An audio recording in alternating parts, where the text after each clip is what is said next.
Hand rise করবেন?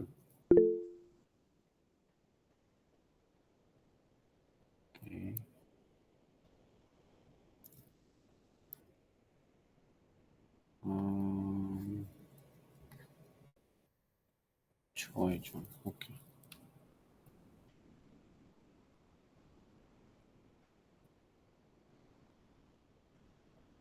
আজকে first session যারা যারা হ্যান্ড রাইজ করেন একটু।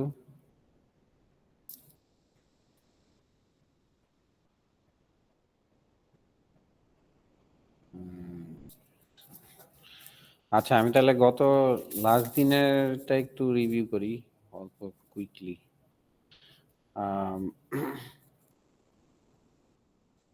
লাস্টের দিন আমরা ডিসকাস করছিলাম আমাদের মার্ক ডিস্ট্রিবিউশন মেইনলি, যেটা অলরেডি ডিসকর্ডে দেওয়া আছে। তো যদি দেখি,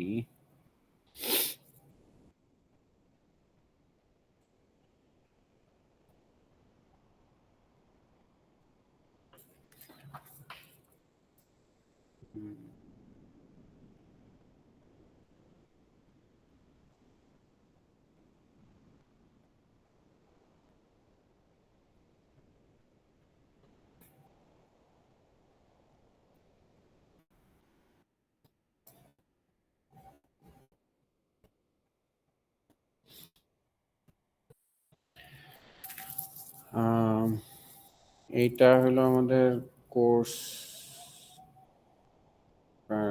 আউটলাইন। মার্ক ডিস্ট্রিবিউশনটা অনেকটা এরকম। এখানে হলো আপনার অ্যাসাইনমেন্ট থাকবে, প্রজেক্ট, ফাইনাল, আর হলো গিয়ে একটা মিড। সো ফাইনাল হলো গিয়ে, ফাইনাল এন্ড মিড এক্সাম হলো গিয়ে রিটেন এক্সাম, যেখানে ক্লাসে যেগুলো কভার করা হবে ওই থিওরিগুলো, আর হলো আপনার অ্যাসাইনমেন্টে যে জিনিসগুলো দেখবেন এগুলোর থেকে শর্ট কোয়েশ্চেন আসবে। আর অ্যাসাইনমেন্ট অ্যান্ড প্রজেক্ট এগুলো লাগে সবই প্র্যাকটিক্যাল ল্যাব কোর্স অ্যাসাইনমেন্ট, এবং সবগুলোই হলো গিয়ে আপনার ইন্ডিভিজুয়াল, কোনো গ্রুপ ওয়ার্ক এখানে নাই। কারণ আমাদের মেইন ফোকাস হলো এখানে যাতে আপনারা নিজেরা কাজ করা শিখেন একদম ফুল স্কেলে, যার ফলে আপনার সবগুলা স্টেপের সম্পর্কে যাতে আপনার আইডিয়া থাকে, এবং এমন একটা কিছু এন্ড অফ দ্য কোর্স থাকে আপনার, যেটা হয়তো আপনি গিটহাবে অথবা কোনো জায়গায় প্রেজেন্ট করতে পারেন আপনার পরবর্তী কোনো জব বা আদার্স ভেঞ্চারে। সো এই নিয়ে কারো কোনো কোয়েশ্চেন?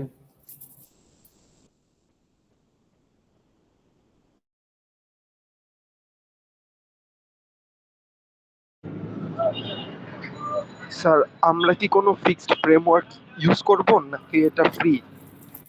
না, এইটা হলো গিয়ে আপনার প্রজেক্টের জন্য সবকিছু ওপেন, অ্যাসাইনমেন্টের জন্য সবকিছু ভ্যানিলা ইউজ করতে হবে, মানে কোনো ফ্রেমওয়ার্ক না। ফর এক্সাম্পল আপনি র জেএস, র সিএসএস এবং এইচটিএমএল ইউজ করে অ্যাসাইনমেন্টগুলো করবেন। লাস্টে যেটা দেওয়া হবে একটা অ্যাসাইনমেন্ট থাকবে ডাইনামিক, ওইখানেও মানে প্রেফার করা হবে আপনি যাতে ডাইরেক্ট ল্যাঙ্গুয়েজ ইউজ করে করেন, কোনো ফ্রেমওয়ার্ক না।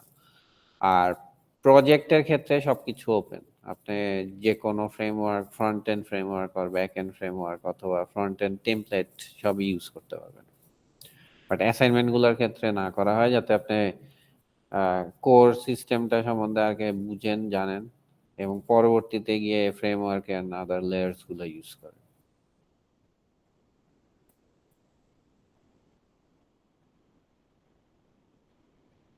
আর কোনো কোয়েশ্চেন?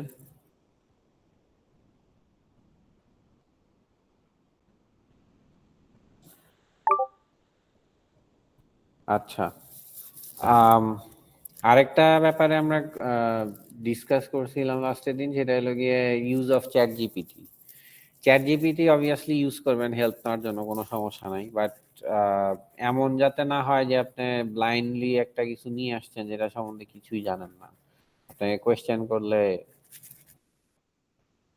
মানে ডাউনফাউন্ড পাওয়া যায় আর কি, ওইটা যাতে না হয়। যাই করবেন বুঝে করেন। আপনি আপনার মতো প্রম্পট করে ওইটার থেকে অ্যান্সার বের করতে পারেন বেটার। আপনি পুরা ফুল জিনিস তাকে বললেন, সে করে দিল, এরকম একটা কিছু নিয়ে আসলেন যেটা ইনস অ্যান্ড আউটস কিছুই জানেন না, ওইটা অ্যাকসেপ্টেবল হবে না। সো আপনাকে অ্যাসাইনমেন্ট অ্যান্ড প্রজেক্ট সবগুলোর ক্ষেত্রে কোয়েরি করা হবে। হয়তো কিছু চেঞ্জ করতে দেওয়া হতে পারে অন স্পট, যে ছোট একটা এইদিকে এদিকে চেঞ্জ করা লাগবে। সো আপনি যদি অবভিয়াসলি কিছু না জানেন তাহলে প্রবলেমে পড়বেন আর কি। সো ইউজ করা প্রহিবিটেড না, বাট গাইডেড ইউজ করা হলো গিয়ে সাজেস্টেড। কোয়েশ্চেন কোনো?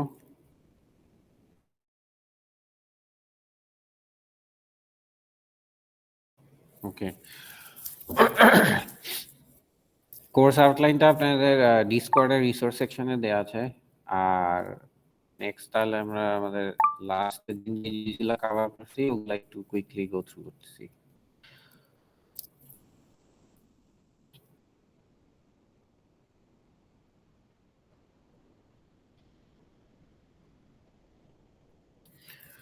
সো লাস্টের দিন আমরা খুবই বেসিক জিনিসপত্রগুলো দেখছিলাম, যে ওয়েবসাইটের ফ্লোটা কিভাবে কাজ করে।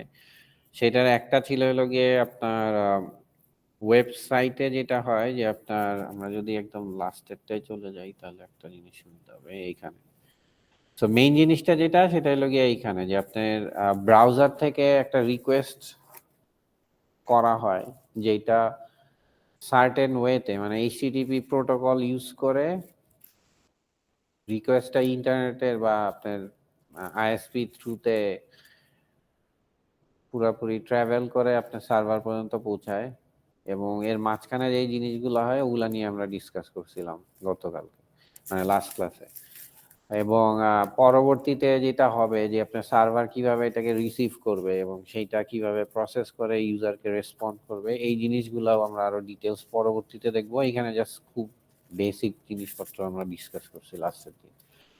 সো যখন একটা রিকোয়েস্ট করা হয় তখন কয়েকটা স্টেপে যায় জিনিসটা। ইনিশিয়ালি যেটা হয় যে আপনার ডোমেইন থাকে, সাথে হয়তো কিছু আদার্স পার্ট থাকতে পারে, ইউআরআই পার্ট থাকে। ওই জিনিসগুলা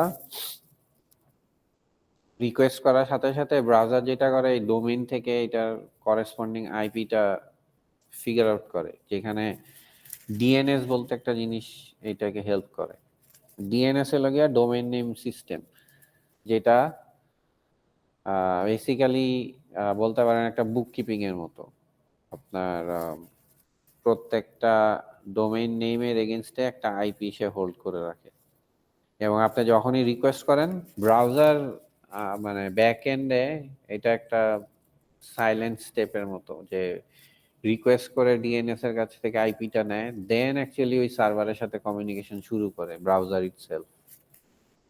সো ডিএনএস আসলে কমিউনিকেশন চ্যানেলের মধ্যে থাকে না, সে বেসিক্যালি জাস্ট আইপি সার্ভ করে, ওর কাজ শেষ। পরবর্তীতে যেটা হয় যে আপনার ডিএনএস এর থ্রুতে আমি যে আইপিটা পাচ্ছি, আপনার প্রত্যেকটা পিসি কে আইডেন্টিফাই করে নেটওয়ার্কে আইপি থ্রুতে। সো আইপি দিয়ে তার সাথে কমিউনিকেশন শুরু করে, এবং এই কমিউনিকেশন স্টার্ট করার ক্ষেত্রে সকেট কমিউনিকেশন হয়। সকেট কমিউনিকেশনের জন্য রিকোয়ারমেন্ট হলো দুইটা, একটা হলো আইপি আর একটা হলো পোর্ট। পোর্ট হলো কি আপনার পিসি নট ফিজিক্যাল পোর্ট, এটা হলো সফটওয়্যার পোর্ট বা সফট পোর্ট যেটাকে বলে। সো প্রত্যেক অপারেটিং সিস্টেমেরই আপনার নাম ইন্টিজার যতগুলো ক্যাপাসিটি আছে নাম্বার, ততগুলো পোর্ট থাকে। সো এবং 1024 এর নিচের কোনো নাম্বার আপনি ম্যানুয়ালি ইউজ করতে ডিসকারেজ করা হয়, কারণ ওগুলা সাধারণত রিজার্ভড পোর্ট থাকে। এক একটা অ্যাপ্লিকেশন বা এক একটা প্রোটোকলের নিজস্ব কিছু রিজার্ভ পোর্ট আছে। যেরকম আমরা যেটা ইউজ করব এইচটিটিপি এবং এইচটিটিপিএস, যেটা সিকিউর কমিউনিকেশনের জন্য ইউজ করে। সো এইচটিটিপি পোর্ট 80 ইউজ করে, এবং এইচটিটিপিএস ইউজ করে হলো গিয়ে 443 পোর্ট। সো 443 পোর্টের যখন কমিউনিকেট হবে, আমরা যখন এইচটিটিপিএস লিখবো আমাদের অ্যাড্রেসে, তখন এটা অটোমেটিক্যালি পোর্ট 443 তে যাবে। আবার যখন এইচটিটিপি লিখবো শুধুমাত্র, তখন অটোমেটিক্যালি এটা পোর্ট 80 এর কাছে যাবে। সো পোর্ট 80 সাধারণত আমরা ভিজিবলি দেখি না, কারণ যেটা হয় যে আপনার ডিফল্ট পোর্টটা অনেক সময় সাইলেন্ট থাকে, দেখা যায় না। সো আপনি যদি উইদাউট ডিফল্ট পোর্ট অন্য কোনো পোর্টের থ্রুতে কমিউনিকেট করতে চান, তখন দেখবেন আপনি অনেক ইউআরএল এ হয়তো অনেকে দেখছেন যে আপনার কোলন দিয়ে পোর্ট নাম্বারটা লেখে। সেটা অনেকটা দেখতে এরকম হয় যে আপনার, আমরা যদি এখানে দেখি,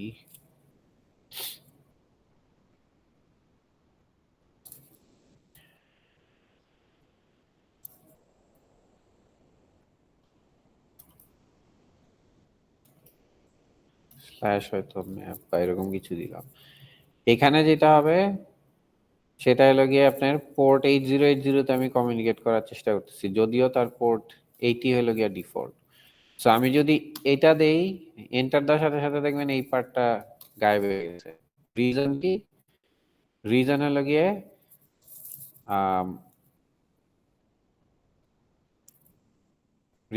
গিয়ে আপনার 80 হলো গিয়ে ডিফল্ট পোর্ট, সো সে এটা অমিট করে ফেলে অটোমেটিক্যালি। আর এইচটিটিপি এস দিলে হলো গিয়ে তখন এটা অটোমেটিক্যালি 443 তে যায়।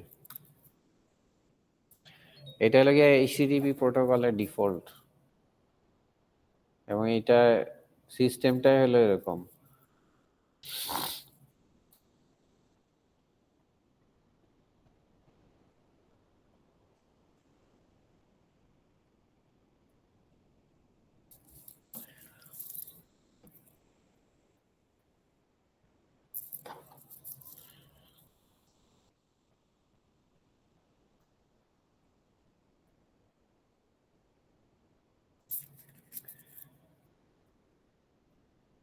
আচ্ছা, সো এইটুক পর্যন্ত কি বোঝা গেছে? কারো কোনো question? No, sir. So port এবং আইপি এই দুইটা দিয়ে আমরা স্টার্ট করলাম। স্টার্ট করার পরে যেটা হচ্ছে,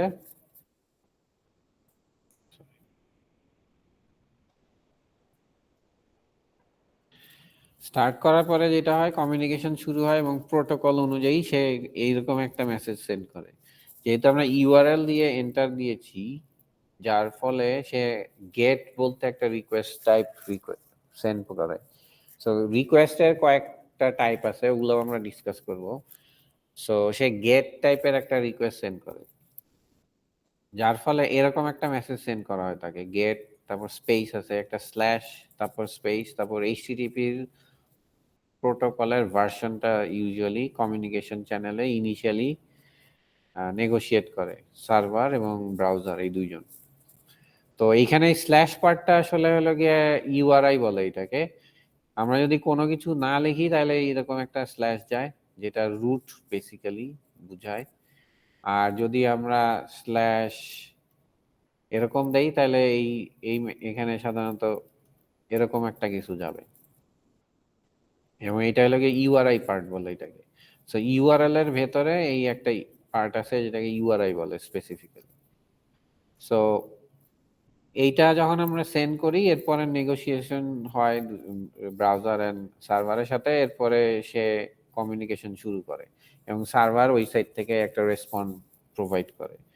সো সার্ভার এই সাইডে যেটা করে, রেসপন্স করার সময় তার যদি কোনো ডাইনামিসিটি থাকে, ওরকম লজিক্স এন্ড এভরিথিং, সেগুলো সবকিছু মিলায় বেসিক্যালি সে রেসপন্সটা প্রোভাইড করে। সেখানে আপনার এইচটিএমএল থাকে, image, CSS, JavaScript and others যা যা রিকোয়ার্ড থাকে, ফন্টস, এগুলো সবকিছু ইউজারকে রেসপন্ড করে। তো রেসপন্ড করার সাথে সাথে যেটা হয়, প্রথমেই সে ব্রাউজার যেটা করে সেটা হলো গিয়ে সে ফার্স্টে এইচটিএমএলটা নেয়। এইচটিএমএলটা নিয়ে এটাকে বলে ডকুমেন্ট। সো এইচটিএমএলটাকে পুরোপুরি পার্স করে। এইচটিএমএলটা কিরকম থাকে? এটা হলো গিয়ে পিওরলি একটা এক্সএমএল এর মতো দেখতে। সো আমরা যদি ব্রাউজারে যাই,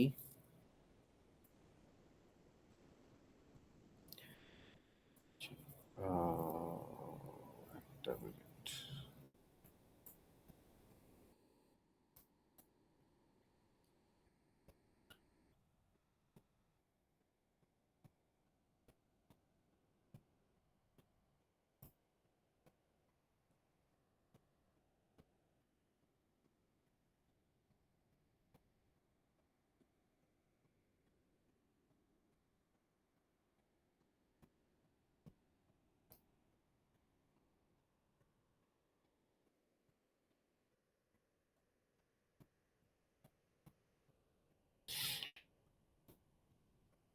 এখানে যেই নিচে টুলটা দেখতে পাচ্ছেন এটা বলা হলো ডেভেলপারস টুল, যেটা আপনি সাধারণত এখান থেকে সেট মোর টুলসে গিয়ে এই লাস্টে পাবেন। এটা শর্টকাটও দেওয়া আছে, F12 দিলেও সম্ভবত আসছে।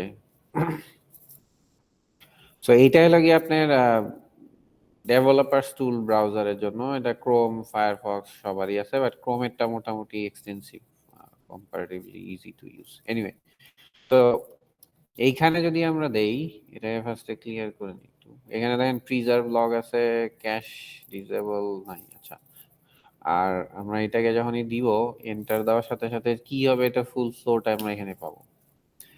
সো এখানে যদি দেখেন, এই যে ফার্স্টে ডকুমেন্ট বলতে একটা জিনিস নিয়ে আসছে। ডকুমেন্টটা কি করতেছে, এইটা বেসিক্যালি আপনার এখানে যদি আমরা দেখি, এরকম একটা জিনিস দিচ্ছে।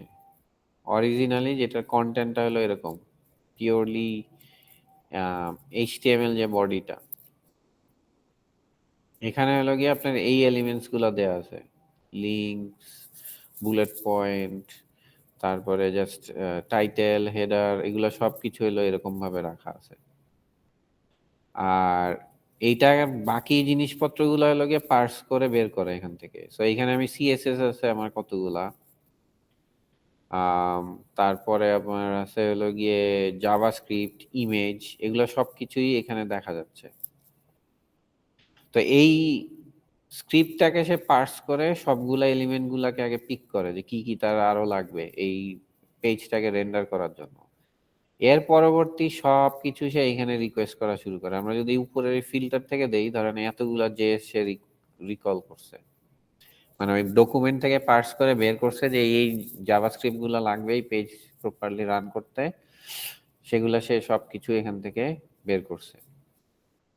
এই CSS গুলা লাগবে, এছাড়া আপনার এই ফন্ট, দুইটা ফন্ট সে রিকোয়েস্ট করছে, আর ইমেজ আছে এতগুলা, এগুলো সব হইলো গিয়ে তার লাগবে এই পেজটাকে রেন্ডার করার জন্য। ভিডিও আছে একটা যেটা এখানে রান করতেছে এই জায়গাটায়, এবং আদার্স যেই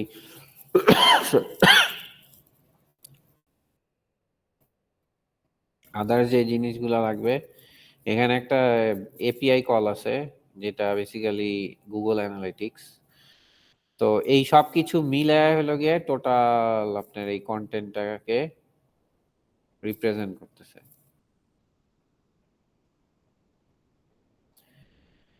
সো র যেই HTML সেটা আপনারা দেখলেন যে এটা আসলে আহ,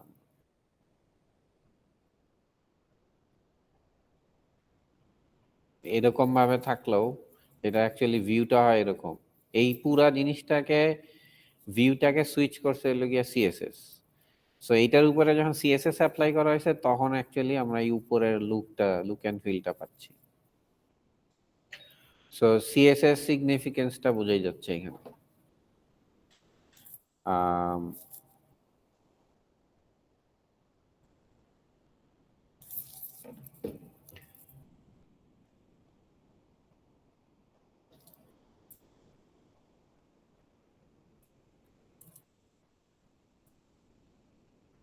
আচ্ছা, এই প্যানেলে আরেকটা জিনিস আছে ইম্পর্টেন্ট, যেটা লাগে কনসোল। এখানে আপনি জাভাস্ক্রিপ্টের আউটপুট এরর গুলো দেখতে পাবেন, প্লাস জাভাস্ক্রিপ্ট যদি রান টাইমে কোনো কিছু কোড করে দেখতে চান যে ব্রাউজারে কিভাবে কাজ করতেছে, সেই জিনিসটা এখানে চেক করতে পারবেন। প্লাস ওদের আরেকটা আছে প্যানেল আপনার এখানে, যেটা হলো গিয়া অনেকটা এডিটরের মতো কাজ করে, আপনার ডিবাগিং এর জন্য খুবই হেল্পফুল। যদি জাভাস্ক্রিপ্ট ডিবাগ করতে চান, এই যে এরকম ওয়াচ, ব্রেক পয়েন্ট দেওয়া, স্টেপ ইন স্টেপ আউট করা, এভরিথিং অপশন আছে এখানে। এটা আমরা জাভাস্ক্রিপ্টের সময় একবার চেক করব।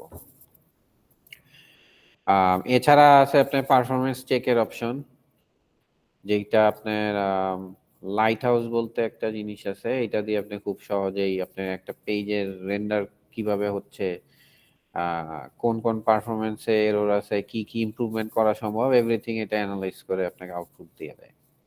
So quite handy. এটারও কিছু এক্সট্রা টুলস আছে যেগুলো আলাদা অ্যাড করা যায় এই টুলের সাথে, ওগুলা ডিফারেন্ট ডিফারেন্ট রিকোয়ারমেন্ট অনুযায়ী আপনি সার্চ করলেই পাবেন আর কি।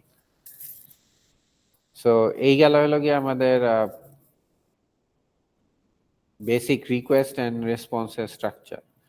সো রিকোয়েস্ট করার সময় আপনি যদি দেখেন ইনিশিয়ালি যে রিকোয়েস্টটা করা হয়েছিল,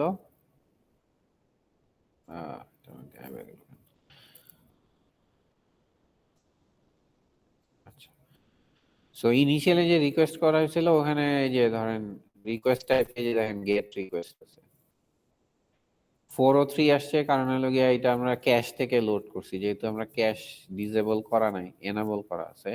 তো পরবর্তীতে যে রিকোয়েস্ট গুলো আসছে, রেসপন্স গুলো সবই আসছে ক্যাশ থেকে, যার ফলে আপনার রেসপন্সটা অনেক ফাস্টার, যে মেমোরি ক্যাশ থেকে লোড করছে এগুলো ম্যাক্সিমাম জিনিসপত্র, যার ফলে আপনার রেসপন্সটা অনেক ফাস্টার কাজ করছে। সো ব্রাউজারে যখন রিকোয়েস্ট করা হয়, ব্রাউজার হলো গিয়ে ওই র ডকুমেন্টটা পায় এবং ওইটাকে যে ভিউটা দেখতে পান, ভিউগুলা পুরোপুরি রেন্ডার করে ব্রাউজার নিজে।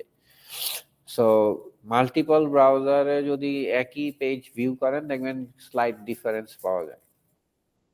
আর এখন যেটা করে ওই স্লাইড ডিফারেন্স গুলাকে ওভাররাইট করার জন্য সিএসএস দিয়ে তারা সেম ভিউ লুক এন্ড ফিলটা নিয়ে আসার চেষ্টা করে সিএসএস এর থ্রুতে। এই যে ডিফারেন্ট ব্রাউজারের ডিফারেন্ট যে প্রবলেম গুলাকে বা ভিউ গুলাকে, ডিফারেন্ট বিহেভিয়ার গুলাকে একরকম করে নিয়ে আসা, এটাকে বলে ক্রস ব্রাউজার কম্প্যাটিবিলিটি। তো এখন সব লাইব্রেরিজ ইউজ করাতে আসলে এই প্রবলেম গুলা আমরা অনেকেই ফেস করি না। তো এইটা মানে আইডিয়া রাখাটা ইম্পর্টেন্ট, কারণ অনেক সময় কোনো উইয়ার্ড ইস্যুস ক্রিয়েট হয়, ব্রাউজার টু ব্রাউজার ভ্যারি করতে পারে। সো ওইটা হয়তো আপনার মাথায় না থাকলে আপনি কখনো ওইটা ট্রেসই করবেন না, যে আসলে ব্রাউজারের জন্য কোনো এরর হতে পারে বা কোনো প্রবলেম বা লুক অ্যান্ড ফিল ডিফারেন্ট হতে পারে।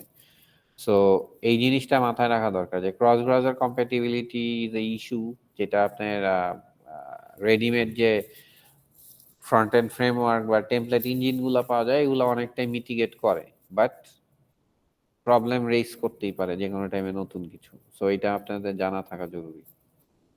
এখন হয়তো অনেক বেশি ফায়ার ফাইটিং করা লাগে না, ম্যাক্সিমাম জিনিসপত্র অলরেডি রেডিমেড পাওয়া যায়, বাট ইনফরমেশনটা জানা না থাকলে কোনো প্রবলেম ফেস করলে ওইটা আপনি কখনোই ইনভেস্টিগেট করবেন না এই জিনিসটাকে। সো আচ্ছা, এইচটিটিপি প্রোটোকলের কিছু ইস্যুস আছে, যেটা হলো গিয়া ইনিশিয়ালি এইচটিটিপি প্রোটোকলটা করা হয়েছিল হলো গিয়া ওয়ান ওয়ে কমিউনিকেশনের জন্য। সো অ্যাজ ইফ এটা একটা নোটিশ বোর্ডের মতো কাজ করবে। সো আপনি যখন কোনো একটা সার্ভার কোনো একটা ইনফরমেশন থ্রো করবে, সেটা বেসিক্যালি ধরেই নেওয়া হয়েছিল যে এটা একটা স্ট্যাটিক ইনফরমেশন হবে, নোটিশ বোর্ডের মতো রেখে দেওয়া হবে, কেউ একজন ওইটা ওই সার্ভারে কানেক্ট করবে, ওই নোটিশ বোর্ডটা দেখবে। That was the whole purpose of HTTP protocol. যার জন্য এটা কখনোই কোনো স্টেট হোল্ড করে না, যে একটা পার্টিকুলার ইউজার কি আগে আসছিল কিনা তার কোনো স্টেট নাই, এবং একটা ইউজার কি কে সেটাও আইডেন্টিফাই করা হয় না এখানে।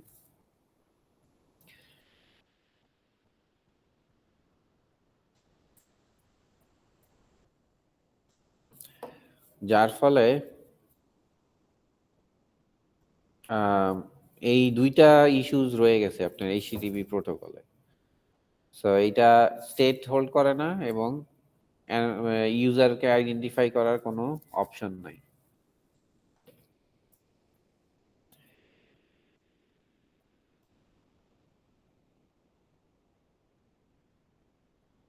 তো এই দুইটা ইস্যুস কিভাবে মিটিগেট করা হয় সেটা আমরা পরবর্তীতে দেখতেছি। বাট ইনিশিয়াল স্টেজে যেটা হয় যে আপনি যখন একটা ইন্টারনেটে কোনো কিছু রিকোয়েস্ট করেন, এটা রেসপন্সের ফ্লোটা মনে হয় অলরেডি বুঝতে পারছেন, যে আপনার আগে ডকুমেন্টটা রিড করে, সেটাকে পার্স করে, তারপরে তার আদার্স রিকোয়ারমেন্ট গুলাকে রিকোয়েস্ট করে করে নিয়ে আসে। এই যে সার্ভার এন্ডে যে আপনার রিকোয়েস্টটাকে সার্ভ করতেছে, এটা হলো গিয়ে ডিফারেন্ট সার্ভার, ইউজুয়ালি সার্ভার এন্ডে হোল্ড করে।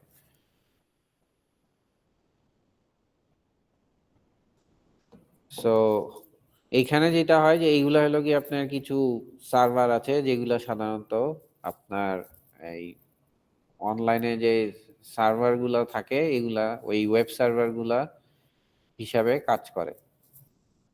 অ্যাপাচি হলো গিয়ে একটা ওপেন সোর্স সার্ভার যেটা অনেক আগের থেকে ইউজ হয়ে আসছে।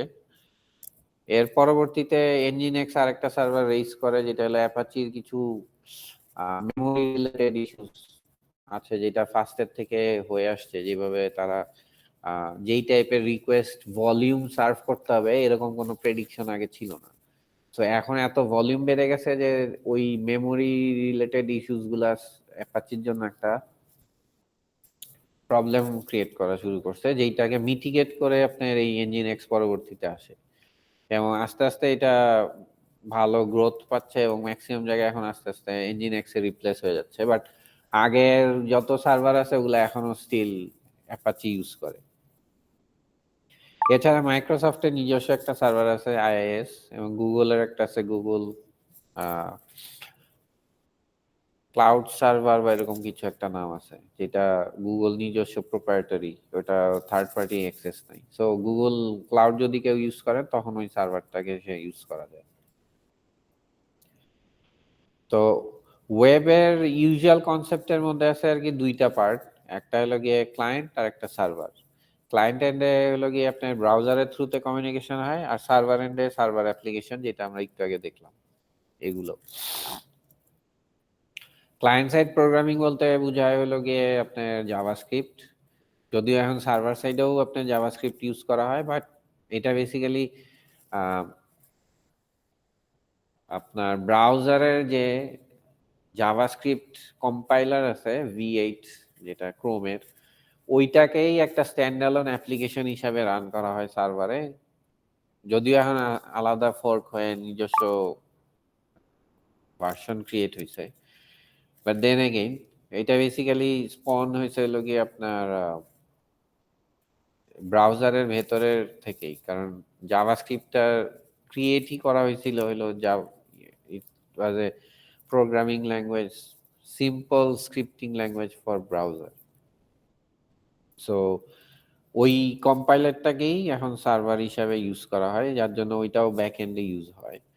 সো সার্ভার সাইড প্রোগ্রামিং এ আদার্স আরো ল্যাঙ্গুয়েজ আছে, এবং মোটামুটি প্রত্যেকটা প্রোগ্রামিং ল্যাঙ্গুয়েজেরই ওয়েব অ্যাপ্লিকেশনের লাইব্রেরিজ আছে যেটা দিয়ে আপনি ওয়েব সার্ভ করতে পারেন।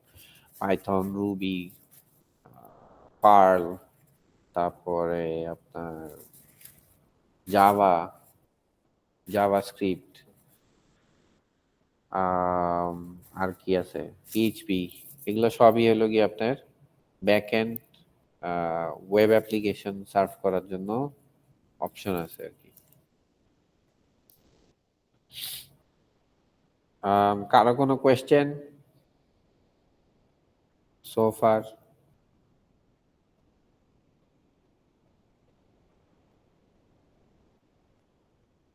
ওকে।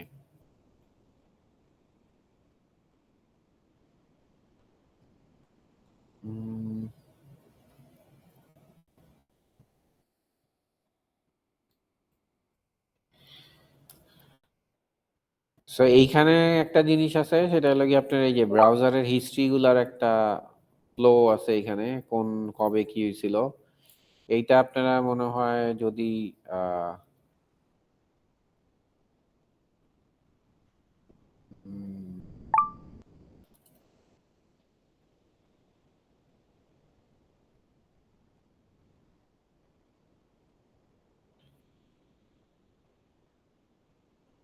এইটাই মনে হয় পাবেন ব্রাউজার বার। আমি কোন ডকুমেন্টরিটা দেখছিলাম আমার মনে নেই। না, এটা না, কার ছিল?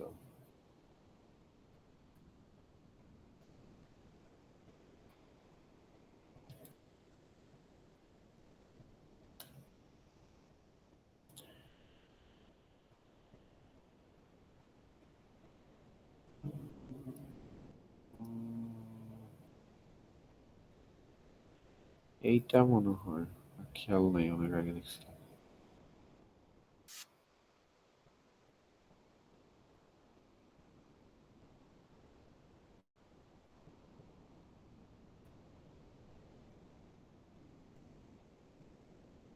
হ্যাঁ এটাই।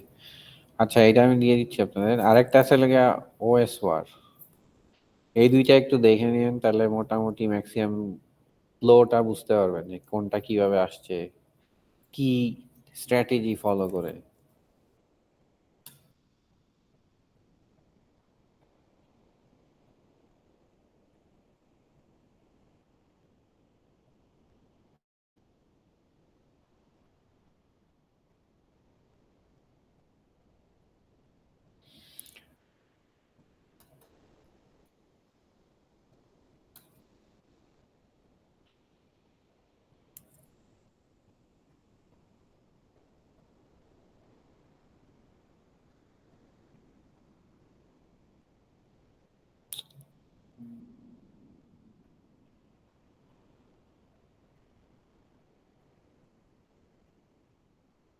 এইটাই তো মনে হয়।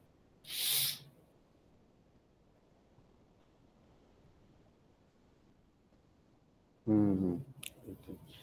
আচ্ছা এই দুইটা আমি আপনাদেরকে দিয়ে দিব না, দেখে নিন একটু।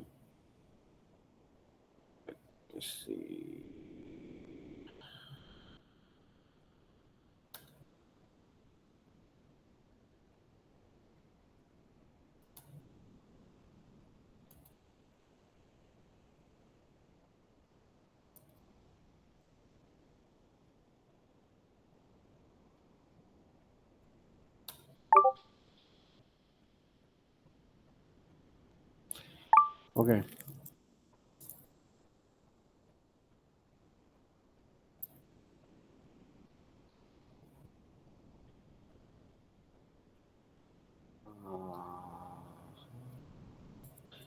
সো এইখানে ফ্লোটা একটা আছে, আর দ্বিতীয় হলো এইখানে আপনার যে ডিএনএস এর ব্যাপারটা আরেকটু দেওয়া আছে। এটা আমরা ওই যে যে স্লাইডে জিপ দেওয়া আছে, এর মধ্যে এটা প্রোভাইড করা আছে এই ইমেজগুলো। সো ডিএনএস থেকে কোন ফ্লোতে আসে, পরবর্তীতে গিয়ে এইচটিটিপি রিকোয়েস্ট আসে যে নেগোসিয়েশনটা, এটা হলো গিয়া আপনার টিসিপি কমিউনিকেশনের, এটা আপনার ডাটা কমে হয়তো পড়বেন বা পড়ছেন। যে সকেট কমিউনিকেশনটা হয় ইনিশিয়ালি ওইটা টিসিপি। এর পরবর্তীতে গিয়ে আপনার ব্রাউজারের সাথে নেগোশিয়েট হয়, সেটা হলো গিয়ে ব্রাউজারের। এর পরবর্তী যে যে রেড ফ্লোর থ্রুতে আপনার ব্রাউজার কন্টেন্ট গুলো পায় এবং ডম পার্স করে, রেন্ডার করে, দেন ফাইনালি গিয়ে সে আউটপুটটা দেয়। এবং এর মধ্যে সিএসএস গুলা কোন জায়গায় গিয়ে অ্যাপ্লাই হয় সেই জিনিসটা আছে। এবং এট দ্য এন্ড হলো গিয়ে জাভাস্ক্রিপ্ট গুলা এই জায়গায় এফেক্ট করে। এই CSS DOM tree and document যে ডোম ট্রি আছে, মেইন ডোম ট্রি, এই দুইটার উপরে জাভাস্ক্রিপ্ট কাজ করে। ওকে।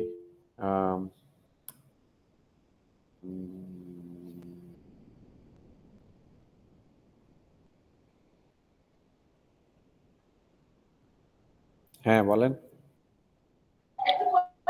স্যার, ভার্চুয়াল ডম আর এমনি নর্মাল ডমের মধ্যে ডিফারেন্সটা কি? আচ্ছা ভার্চুয়াল ডম আর নর্মাল ডমে যেটা হয়, অরিজিনাল ডম তো যেটা আপনার অ্যাকচুয়াল রেন্ডার হচ্ছে। আর ভার্চুয়াল ডম এর লগে আপনি যখন রান টাইমে আপনার ইউআই তে কোনো চেঞ্জ আনে, তখন একটা কপি করে তার উপরে চেঞ্জটা অ্যাপ্লাই করে। কারণ ওই চেঞ্জটা অ্যাপ্লাই এর সময় একটা আপনার যেটা হয় ওই সার্চ করা এবং ওইখানে যে চেঞ্জ করা, লাইভ চেঞ্জ করতে গেলে যেটা হয় যে আপনার ইউআই তে একটা ইম্প্যাক্ট পড়ে এবং একটা ব্রোকেন ভার্সন আপনার রিপ্রেজেন্ট হওয়ার চান্স থাকে। সো ভার্চুয়াল ডম যেটা করে, অরিজিনালের একটা কপি সে নিজের মধ্যে রাখে এবং এটার উপরে সে বিভিন্ন ধরনের অ্যানোটেশন এন্ড আদার্স দিয়ে রাখে, যাতে কুইকলি সার্চ করতে পারে, কুইকলি চেঞ্জ অ্যাপ্লাই করতে পারে এবং হয়ে যাওয়ার পরে ফাইনালি সে ওইটাকে অরিজিনালটার সাথে রিপ্লেস করে এবং যাতে কুইকলি ভিউটা জাস্ট সুইচ করে। এটাই হলো গিয়া মানে ভার্চুয়াল ডমের মেইন আইডিয়াটা। এবং এইটা দেখবেন আপনার ওই যে অ্যাঙ্গুলার, তারপর রিয়্যাক্ট, ওইখানে ওরা বেশ কয়েকজন ইউজ করে আর কি, সবাই না। রিয়্যাক্টে মনে হয় ফার্স্ট শুরু করছিল, আমি যতদূর মনে পড়ে আমার। Yes sir, thank you sir. হ্যাঁ বলেন।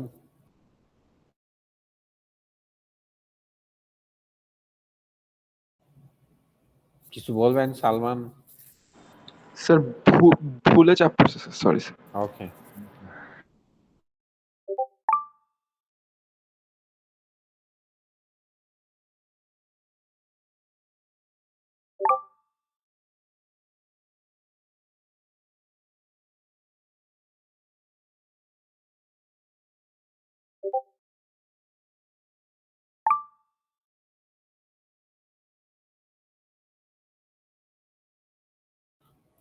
আর কারো কোনো কোয়েশ্চেন?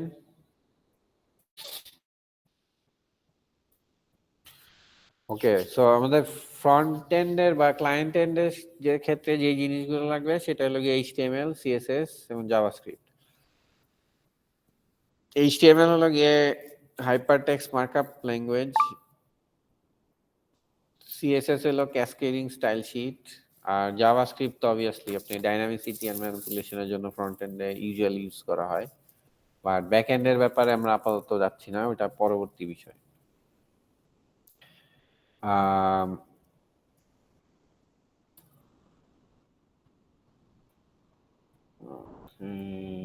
আচ্ছা, এখানে আপনার ওই ইয়েও আছে, প্রিভিউ।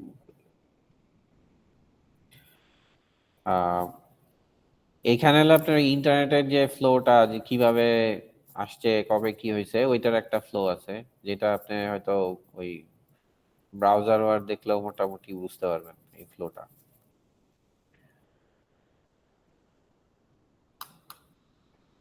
সো এইগুলো আপনাদের রিসোর্সে দেয়া আছে, একবার গো থ্রু করেন।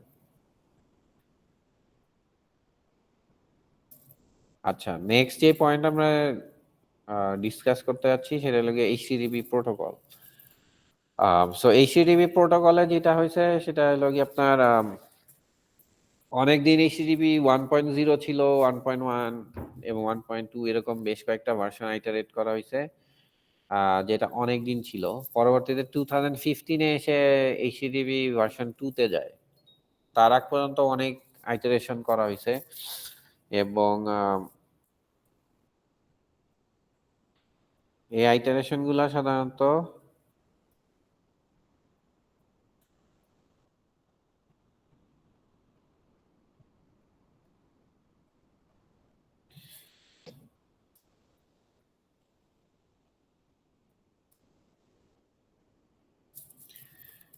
এইটা সাধারণত হলো গিয়ে আপনার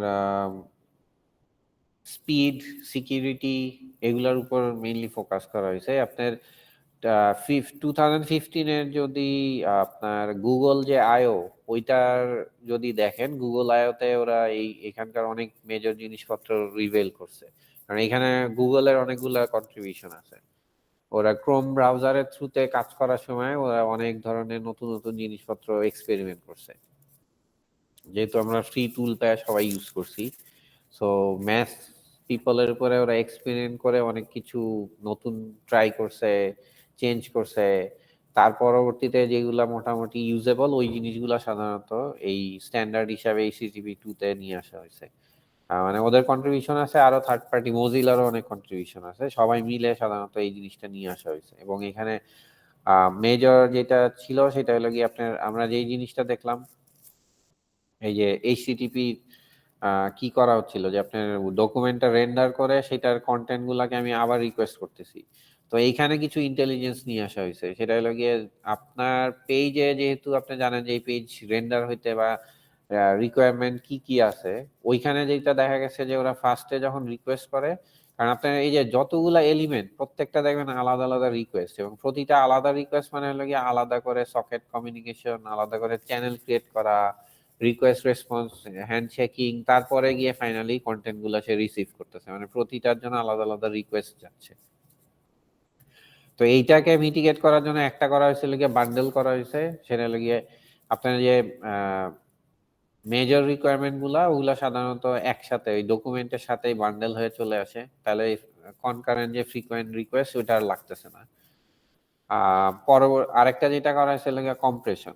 কম্প্রেশন হলো গিয়ে আপনি এখন যেটা হয় আপনার, এই যে ডেটা গুলা, এগুলা কম্প্রেসড হয়ে সার্ভার থেকে আসে, আসার পরে ব্রাউজার হলো গিয়ে ওইটাকে ডিকম্প্রেস করে দেন দেখায়।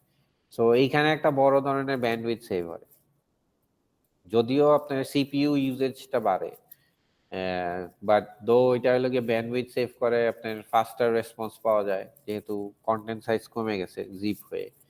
যদি মানে জিপ চিন্তা করেন আর কি, ওরা হয়তো কোন কম্প্রেশন ইউজ করে এটা ভ্যারি করে। এরপরে আরেকটা যেটা করা হয়েছে সেটা হলো গিয়ে এই যে কমিউনিকেশনে এনক্রিপশন, যেটা এখনকার দেখবেন ওরা একটা ক্যাম্পেইন করছিল যে এইচটিটিপিএস এভরিওয়্যার, মানে এইচটিটিপি প্রোটোকলের প্রবলেম যেটা সেটা হলো গিয়ে এটা ফ্ল্যাট টেক্সট হিসাবে কমিউনিকেট করে। প্রবলেমটা হলো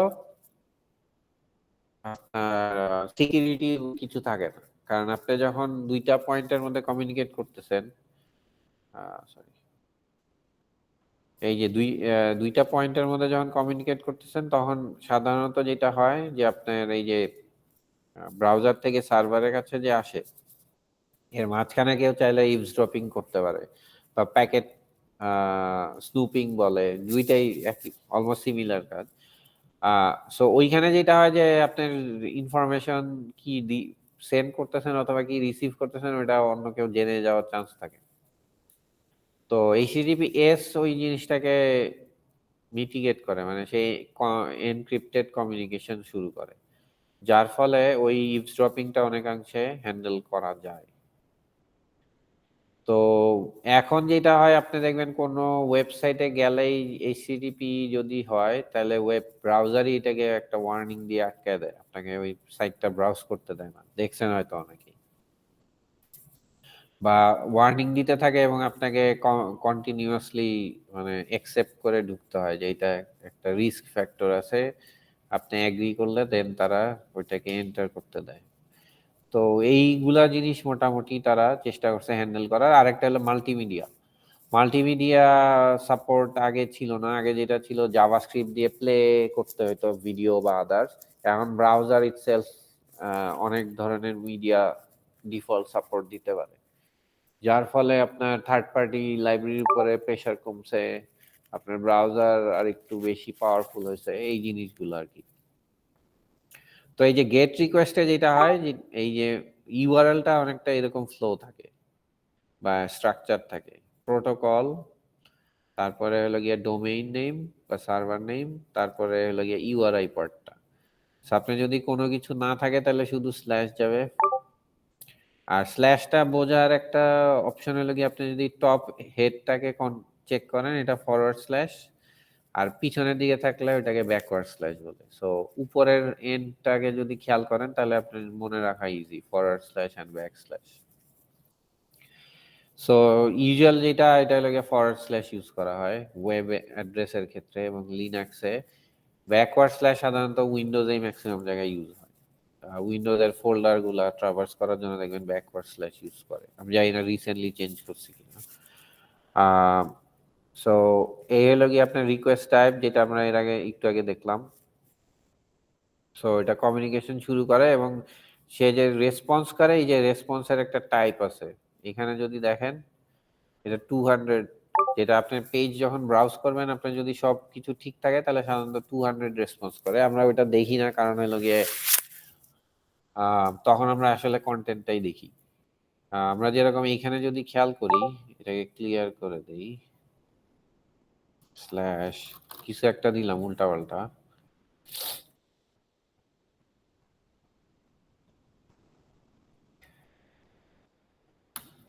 এটা দিলে দেখবেন এই যে এইখানে একটা কিছু আসছে could not be found, আর রিকোয়েস্টের ক্ষেত্রে রেসপন্স কি আসছে এই যে দেখেন 404, এবং কমিউনিকেশনটা দেখেন এই যে 443 তে, মানে এইচটিটিপিএস এ কমিউনিকেট হচ্ছে এখানে, এই যে প্রোটোকলটা এইচটিটিপিএস। সো 404 আসার ফলে তার মানে হলো কি আমি যে কন্টেন্টটা রিকোয়েস্ট করছি এটা পাওয়া যাচ্ছে না সার্ভারে, সো ওইটাই হলো গিয়ে 404 রেসপন্স। রেসপন্সের কতগুলো টাইপ আছে,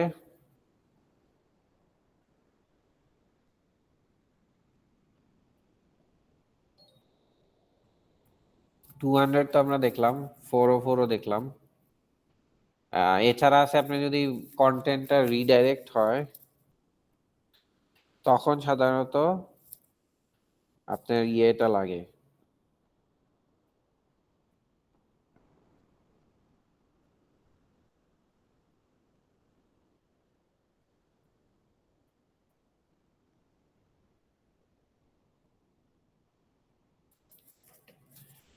সো আপনি ধরেন কোনো একটা ডকুমেন্টের পাথ চেঞ্জ হয়েছে। ফর এক্সাম্পল আমি ওয়েবসাইটের একটা স্ট্রাকচার ছিল, এটা একটু ইউআরএলটা ডিফারেন্ট, আরেকটা জায়গায় রিডাইরেক্ট মানে অন্য জায়গায় রাখা আছে কন্টেন্টটা, তখন সাধারণত আমরা প্রিভিয়াসটায় গেলে এই 301 দিয়ে রিডাইরেক্ট করে দিই। এটা দেওয়ার রিজন হলো গিয়ে আপনার যেই স্পাইডার গুলা আপনার ওয়েবসাইট ক্রল করে, ফর এক্সাম্পল এই যে সার্চ ইঞ্জিনে যে স্পাইডার গুলো থাকে, ওরা তখন এইটাকে পিক করে আপনার ওদের কাছে যদি ইন্ডেক্স করা থাকে আগের যে ইউআরএল, ওগুলাকে তারা রিডাইরেক্ট করে দেয় নতুনটা, যার ফলে ওই রিডাইরেকশনটা ওরা ওদের নিজেদের মধ্যে থেকেই চেঞ্জ করে দিতে পারে। সো কেউ যদি কোনো কিছু সার্চ করে আগের ইউআরএল এর কোনো কন্টেন্ট অ্যাক্সেস করতে চায়, ওরা নতুন ইউআরএল দিয়ে তাকে ওই জায়গায় পাঠায় দেয়। সো এসিওর জন্য এটা ইম্পর্টেন্ট। প্লাস হলো আপনার যদি ক্যাশ থেকে কন্টেন্ট দেয় তাহলে 304, এটাও হলো গিয়ে আপনার একটা সুবিধা যে আপনার পেজ কন্টেন্ট যেটা লোড করবেন সেটা কি ক্যাশ থেকে নিবেন কিনা সেটা ওরা রেসপন্স করতে পারে। 400 যদি আপনার যে রিকোয়েস্টটা সেন্ড করতেছেন ওইটার ফরম্যাট বা স্ট্রাকচারে কোনো এরর থাকে তখন এটা আসে। আর 404 তো আমরা দেখলাম। 403টা হলো গিয়ে একটু ডিফারেন্ট, সেটা হলো গিয়ে আপনি যখন ওয়েবসাইট অ্যাক্সেস করতে যাবেন ওইখানে আপনার ইউজুয়ালি দুই ধরনের প্রোটেকশন দেওয়া যায়। একটা হলো গিয়ে ওয়েব সার্ভার নিজে প্রোটেকশন দিতে পারে, অথবা আপনার যে অ্যাপ্লিকেশন সে নিজে প্রোটেকশন দিতে পারে। মানে আপনি যে অ্যাপ্লিকেশনটা লিখতেছেন ওর ভেতরে অথেন্টিকেশন সিস্টেম থাকতে পারে, অথবা server itself can have a authentication layer. তো ওই অথেন্টিকেশন সার্ভারের যে অথেন্টিকেশন লেয়ার সেইখানে যদি আপনি কমিউনিকেট করতে যান তখন সাধারণত এই এই জিনিসটা পাওয়া যায়। যদি প্রপার অ্যাক্সেসিবিলিটি না থাকে, সরি মানে অ্যাক্সেস অ্যাপ্রুভাল না থাকে, তাহলে সাধারণত 403 ফরবিডেন আসে। তো এইটা আমরা হয়তো নর্মাল ওয়েব ব্রাউজিং এ দেখি না, এটা লাগে হলো এফটিপি তে, অর আপনি যদি এপিআই ইউজ করেন তখন সাধারণত এই জিনিসটা পাবেন। এপিআই এর ক্ষেত্রে যেটা হয় ওই কমিউনিকেশনটা পিওরলি এইসব রেসপন্স কোডের উপরে ভ্যারি করে। সো এপিআই গুলা সাধারণত ওইভাবে আপনার ওই এইচটিটিপি প্রোটোকলের যে অথেন্টিকেশন ওই চ্যানেল গুলা ইউজ করে। যেরকম ওই হেডারের আপনার অথেন্টিকেশন হ্যাশ প্রোভাইড করতে হয়। এছাড়া আপনি যখন নর্মালি ডেটা অ্যাক্সেস করতে যাবেন আপনার অথেন্টিকেটেড পাথ হলে আপনার ওখানে যদি অ্যাক্সেস অ্যালাউ না থাকে তাহলে সাধারণত এই 403 পাবেন। আর 500 লেভেলের প্রবলেমগুলো সাধারণত হয় সার্ভার এন্ডের যদি কোনো এরর থাকে। সো সার্ভারের ইন্টারনাল এরর, অথবা সার্ভার কোনো কারণে রেসপন্ড করতে পারতেছে না, ওভারওয়েলমিং হয়ে গেছে, তখন সাধারণত এই টাইপের রেসপন্স গুলো আসে। আর রিকোয়েস্ট টাইপের ক্ষেত্রে আপনার হেডার বলতে আরেকটা রিকোয়েস্ট আছে যেটা আপনি শুধু হেডার রিকোয়েস্ট পাঠাতে পারেন।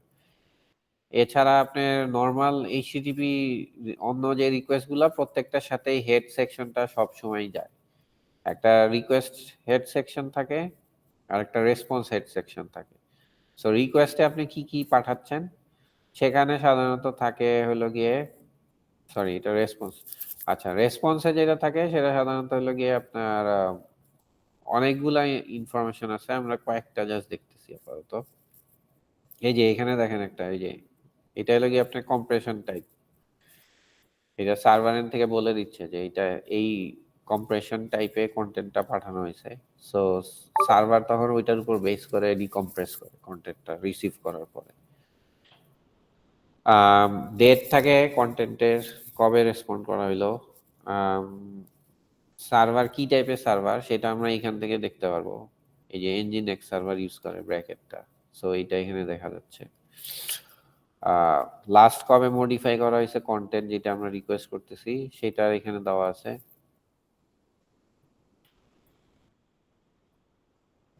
এরপরে আছে হলো গিয়ে আপনার কন্টেন্ট লেন্থ, আপনার এই যে কি টাইপের কন্টেন্ট, কতখানি লেন্থ ওইটার বা বাইট সাইজ। এরপরে আছে হলো গিয়ে আপনার কি টাইপের কন্টেন্ট এন্ড কখন এক্সপায়ার হবে কন্টেন্টটা। সো এক্সপায়ার যদি দেখেন এখানে দেওয়া আছে, এখানে ওল্ড ডেট টাইম দেওয়া। মেইন রিজন হলো এটা যাতে ক্যাশ না করা হয়। হোম যে বডি কন্টেন্ট আছে এইটাকে কখনোই যাতে ক্যাশ না করা হয়। রিজন হলো গিয়ে যাতে এটা সার্ভারে কোনো আপডেট থাকলে লেটেস্ট আপডেটটা অলওয়েজ আপনার স্ক্রিনে শো করে। আদার্স গুলা সাধারণত আপনার যেই আদার যে এলিমেন্ট গুলা এগুলো সবগুলাই ক্যাশেবল আর কি, এগুলা সবসময় দেওয়া আছে যে ক্যাশ যাতে করতে পারে। এই যে দেখেন 2026 দেওয়া ক্যাশ, তো এটা এতদিন পর্যন্ত আপনার ব্রাউজার হোল্ড করে রাখতে পারবে। লাস্ট মডিফাই হয়েছে বহুত আগে, সো এইটা অলওয়েজ ব্রাউজার ক্যাশ করবে। এরকম দিয়ে আপনি যে কোনো পার্টিকুলার সিএসএস এ যদি আপডেট হয় আপনার সার্ভার এন্ডে, তখন আপনি ওই একটাকে ক্যাশ চেঞ্জ করা দিতে পারবেন। সো ব্রাউজার তখন বুঝে ওইটার শুধু ওই কন্টেন্টটাকে পুল করবে, বাকিগুলাকে ক্যাশ থেকেই সার্ভ করবে।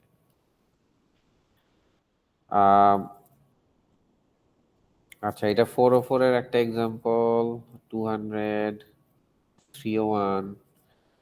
আচ্ছা, রিকোয়েস্ট করার সময় আপনার ব্রাউজার থেকে সার্ভারের কাছে কি কি যায় সেটা হইলো গিয়া আরেকটা ফ্যাক্টর।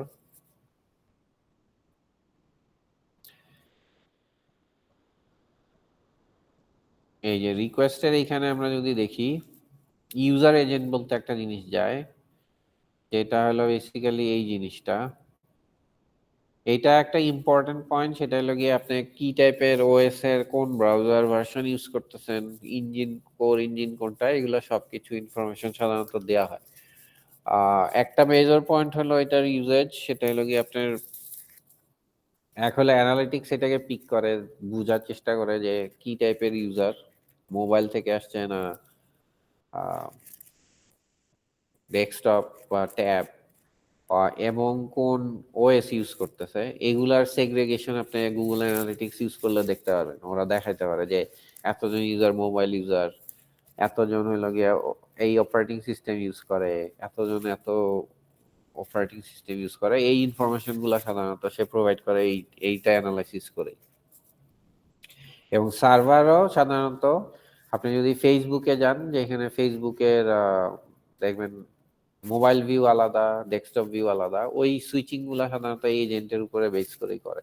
এবং ওই চেঞ্জটাই আমরা ওই যে আমাদের মোবাইল ব্রাউজারে দেখবেন ভিউ ডেস্কটপ ভার্সনের একটা অপশন আছে, ওইটা সাধারণত এই ইউজার এজেন্টটাকে সুইচ করেই এই ভিউটাকে সুইচ করায় সার্ভার এন্ড থেকে।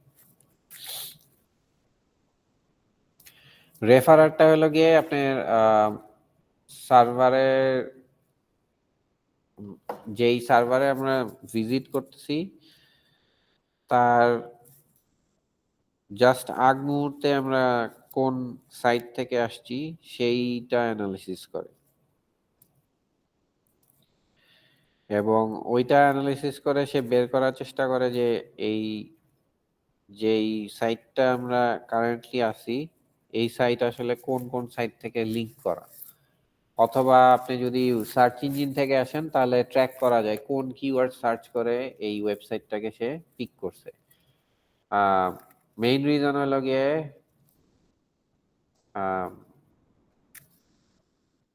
এক হলো গিয়ে এসইও, সার্চ ইঞ্জিন অপটিমাইজেশন, যে কোন কিওয়ার্ডের এগেইনস্টে এটা পিক করা। আর দ্বিতীয় হলো গিয়ে আপনার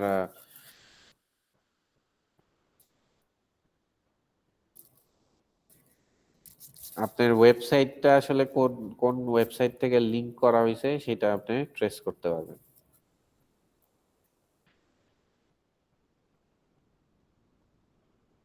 এইটার একটা হলো গিয়ে আপনার ট্র্যাক রাখা যায় যে আপনার কোন ওয়েবসাইট গুলো থেকে আপনার ওয়েবসাইটে ইন লিংক আছে। ফর্মটা সাধারণত ইমেলের জন্য ইউজ হয়, আর অথরাইজেশনটা অবভিয়াসলি আমরা যেটা একটু আগে ডিসকাস করলাম যে ইউজার নেম পাসওয়ার্ড পাস করে,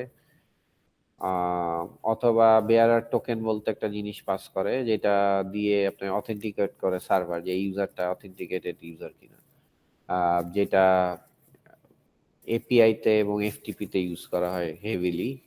এইচটিটিপি মানে নর্মাল ওয়েবসাইটের ক্ষেত্রে সাধারণত অ্যাপ্লিকেশন গুলাই এই অথেন্টিকেশন গুলা হ্যান্ডেল করে, অথরাইজেশন হেডার দিয়ে কাজটা হয় না।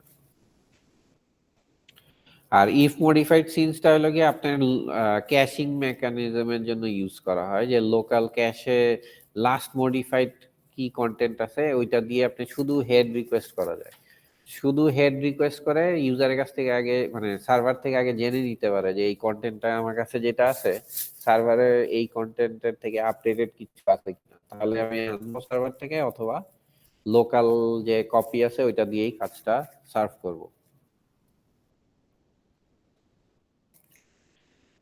সো রিকোয়েস্টের যেই পয়েন্টগুলো আমরা দেখলাম যে একটা হলো গিয়ে গেট, এছাড়া আরো যেই টাইপের রিকোয়েস্ট গুলো আছে সেটা হলো গিয়ে হেড রিকোয়েস্ট, যেটা শুধুমাত্র হেডার ডেটা সেন্ড করে এবং রেসপন্স নেয়।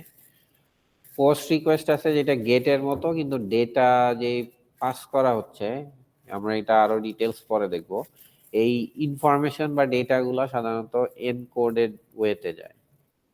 আর গেট ফরম্যাটে রিকোয়েস্টের ডাটাগুলা ইউআরএল এনকোড হয়ে যায়, মানে ইউআরএল এ ভিজিবল হয়। সো প্রবলেম কি? প্রবলেমটা হলো গিয়ে আপনার সেন্সিটিভ ইনফরমেশন তখন ভিজিবল হয়ে যায়, কারণ আপনি যখন একটা ওয়েবসাইট ব্রাউজ করবেন আপনার HTTPS হইলেও আপনার ডেটাটা এনক্রিপ্ট হচ্ছে কিন্তু ইউআরএলটা সবসময় ভিজিবল থাকে।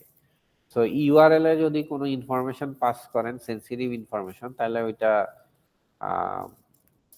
প্লেন টেক্সটে সেন্ড করার মতো, এটা কোনো এনক্রিপশন পাবেন না।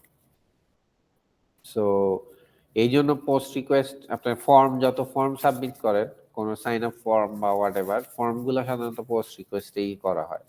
এবং এপিআই এর ক্ষেত্রেও দেখবেন অনেক ক্ষেত্রেই পোস্ট রিকোয়েস্ট গুলাই শুধুমাত্র সার্ভ করে। গেট রিকোয়েস্ট গুলা খুবই নমিনাল টাস্কে, যেরকম কোনো ইনফরমেশন সেন্ড করতেছি না, আমি জাস্ট ইনফরমেশন রিকোয়েস্ট করতেছি, ওই সব ক্ষেত্রে সাধারণত গেট রিকোয়েস্ট গুলা ইউজ করা হয়। পুট হলো গিয়ে আপনার যদি কোনো ফাইল আপলোড করেন তখন সাধারণত এই ফরম্যাটে রিকোয়েস্টটা যায়। আমরা যদি ফর্মে কোনো অ্যাটাচমেন্ট পাস করি তখন ওই পার্ট, শুধু অ্যাটাচমেন্ট পার্টটা হলো এই ফরম্যাটে যায়, বাকি ডেটাগুলো সাধারণত পোস্ট ফরম্যাটেই সেন্ড করা হয়। আর ডিলিটটা হলো গিয়ে আপনার নর্মাল এইচটিটিপি সার্ভার সাধারণত সার্ভ করে না। আমার যদি কোনো ডকুমেন্ট সার্ভার থাকে, ফর এক্সাম্পল এফটিপি সার্ভার অথবা আপনার কোনো অনলাইন ড্রাইভ যেরকম গুগল ড্রাইভ বা ড্রপ বক্স বা হোয়াট এভার, ওরা সাধারণত এই ডিলিট রিকোয়েস্টটাকে ইউজ করে।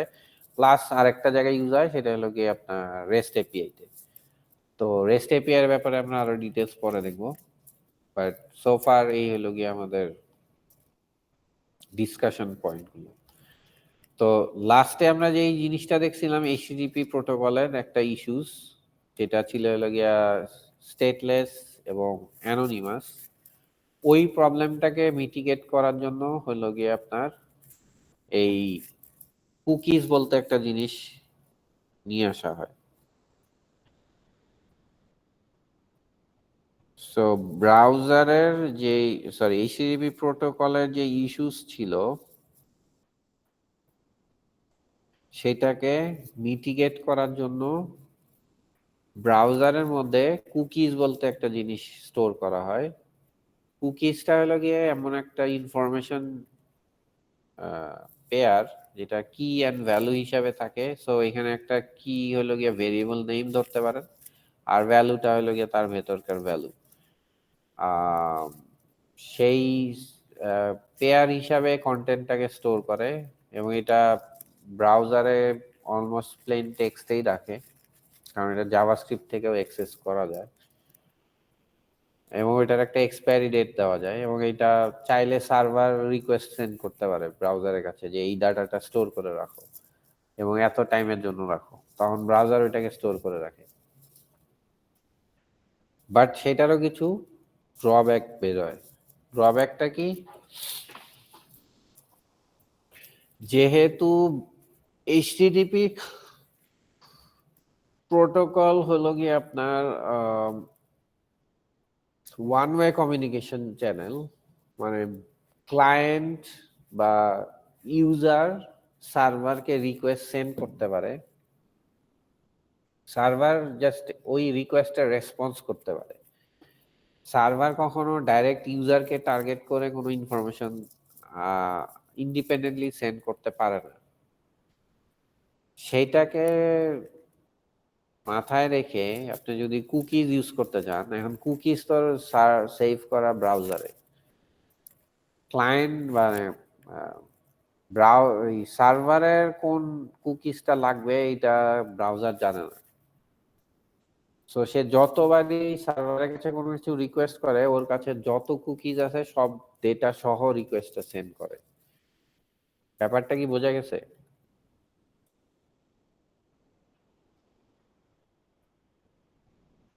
পয়েন্টটা কি বুঝতে পারছেন? জি স্যার। সো যতবার সে রিকোয়েস্ট সেন্ড করতেছে ইউজার মানে সার্ভারের কাছে, প্রতিবারই সে সবগুলা কন্টেন্ট বা কুকিজ সহ ডেটাটা রিকোয়েস্ট করতেছে। তো আমার কুকিজ যত বাড়তে থাকবে, আমার প্রতিবার রিকোয়েস্টের ওভারহেডও বাড়তে থাকবে। এবং এইটা পোর্টেবল না, ইন এ সেন্স যে আপনি যদি ব্রাউজার সুইচ করেন তাহলে আগের কুকিজ গুলা শেষ, ওটার আর কোনো অ্যাক্সেস পাওয়া যাবে না।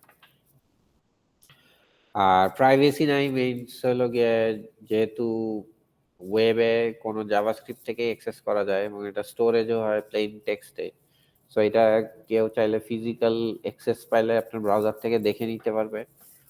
আর যদি কেউ জাভাস্ক্রিপ্ট দিয়ে হ্যাক করতে পারে, আপনার ব্রাউজার থেকে ইজিলি ওটা পিক করতে পারবে, যার জন্য সেন্সিটিভ ইনফরমেশন কুকিজে রাখা রিস্কি। সো ওই প্রবলেমটাকে সলভ করার জন্য পরবর্তীতে সেশন ফাইল বলতে একটা জিনিস নিয়ে আসা হলো। সো সেশন ফাইল কি করে? সেশন ফাইল হলো গিয়ে আপনার যেই কন্টেন্ট গুলো আমি কুকিজে রাখতাম, ওই কন্টেন্ট গুলাই আমি এখন সেশন ফাইলে রাখি। সেশন ফাইলটা থাকে সার্ভারে, এবং ওই সেশন ফাইলের একটা ইউনিক নেম বা আইডি স্টোর করা হয় হলো গিয়ে কুকিজে। সো যখন রিকোয়েস্টটা সেন্ড হয় কুকিজ থেকে, তখন আমি শুধুমাত্র একটা আইডি পাস করি সার্ভারের কাছে। সার্ভার সেই আইডিটাকে পিক করে সেটার এগেনস্টে যেই সেশন স্টোর করা আছে সেশন ফাইল, সেটা ওই ইউজারের জন্য ডেজিগনেট করে অথবা ওইটাকে ইউজারের সাথে টাই আপ করে দেয়। পরবর্তীতে যেটা হয়, তার ওই রিকোয়েস্টের এগেনস্টে যদি কোনো ইনফরমেশন প্রয়োজন পড়ে সেশন থেকে, তখন আমি ওই টাইপ করা যে সেশন ফাইল ওইখান থেকে ওইটাকে পিক করতে পারি। যার ফলে দুইটা জিনিস হচ্ছে, এক হলো গিয়ে সেশনের যে কন্টেন্ট গুলা সেটা সিকিউর থাকতেছে সার্ভারে, ইউজারের সাথে টাই আপ করা যাচ্ছে, এবং পরবর্তীতে ওইটার ইউজার ক্ষেত্রে ইজিলি ওই ইনফরমেশন গুলাকে সে অ্যাক্সেস করতে পারতেছে অ্যাজ পার নিড। সো পোর্টেবিলিটির প্রবলেম, সিকিউরিটির প্রবলেম এবং যে ওভারহেডের প্রবলেম, এই তিনটাই মিটিগেট করা যাচ্ছে হলো গিয়ে এই সেশন ফাইল এবং কুকিজের একসাথে ইউজ করার ফলে। সো এইটাই হলো গিয়া কারেন্ট সলিউশন যেটা এখনো পর্যন্ত ইউজ করা হচ্ছে। সো কুকিজ এন্ড সেশনটা কি সবাই বুঝতে পারছি? কারো কনফিউশন থাকলে বলতে পারেন, কারণ এইটা ইম্পর্টেন্ট জিনিস, বোঝা জরুরি। এনিওয়ান, কোনো কোয়েশ্চেন?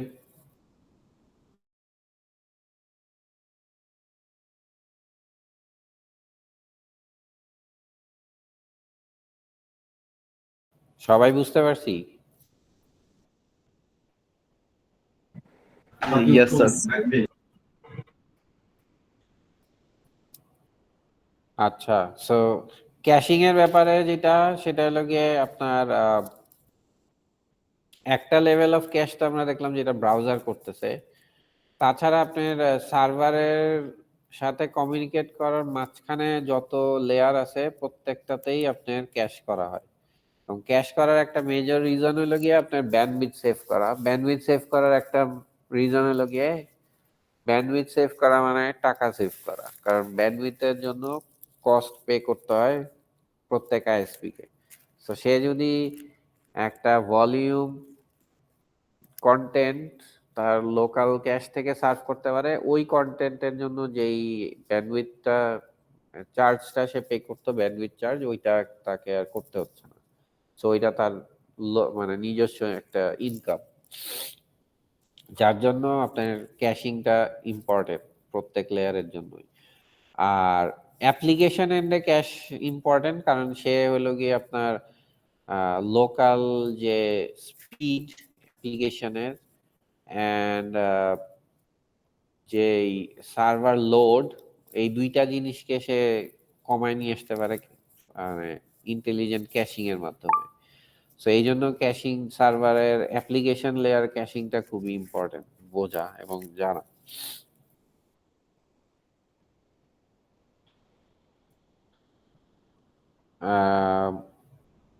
সো ক্লায়েন্ট সাইডের ক্ষেত্রে যেটা হয়, আপনার জাভাস্ক্রিপ্ট ইউজ করা হয় ডাইনামিসিটির জন্য, এবং জাভাস্ক্রিপ্টের প্যারালালি আগে ইউজ করা হয়তো হলো গিয়ে আপনার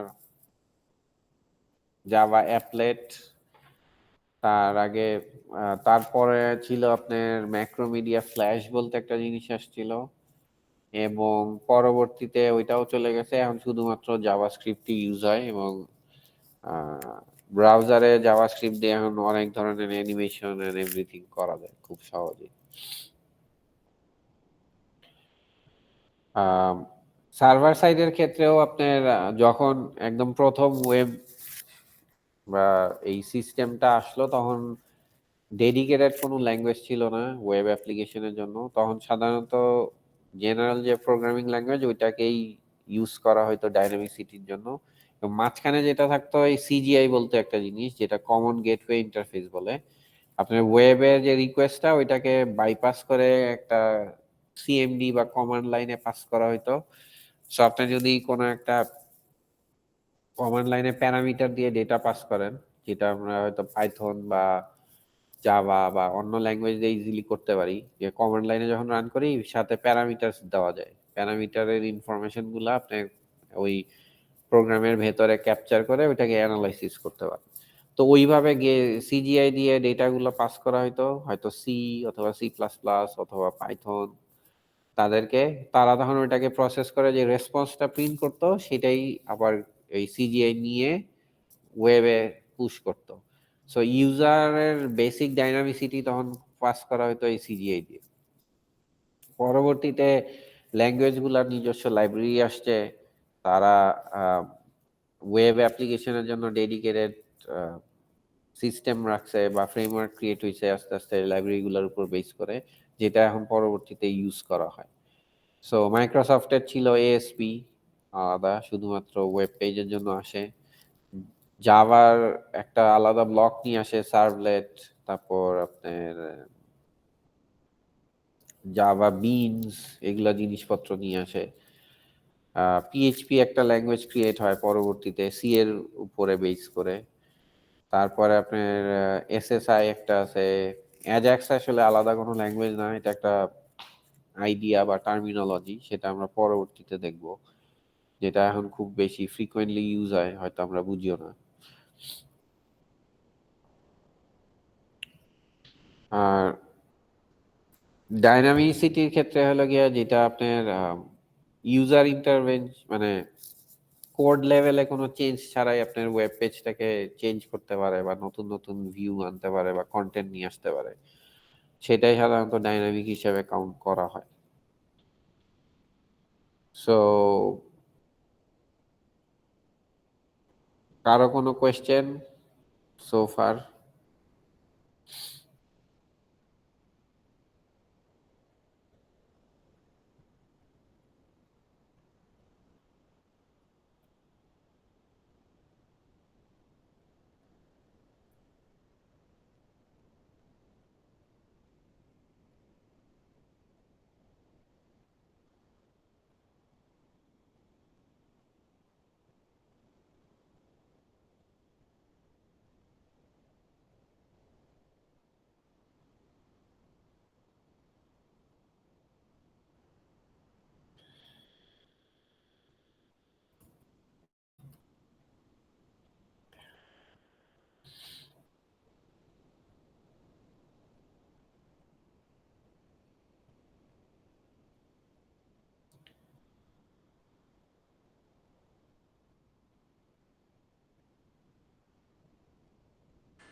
স্যার আমরা আমরা এই কোর্সে মূলত কি কি প্রোগ্রামিং ল্যাঙ্গুয়েজ ইউজ করব, লাইক? ব্যাক এন্ডে আসলে সবই ওপেন আছে, আপনি চাইলে যে কোনো ল্যাঙ্গুয়েজ ইউজ করতে পারেন। ফ্রন্ট এন্ডে তো ফিক্স, আপনি এইচটিএমএল সিএসএস আই জাভাস্ক্রিপ্ট মিন স্যার সবই লাগবে। কোর্স আউটলাইনে, লাইক কোর্সে যখন আমাদের ব্যাক এন্ড করানো হবে তখন। তখন এমনিতে পিএইচপি দিয়ে আপনার এক্সাম্পল গুলা দেওয়া হয়েছে, বাট আপনি যে কোনোটা ইউজ করতে পারেন। Okay sir.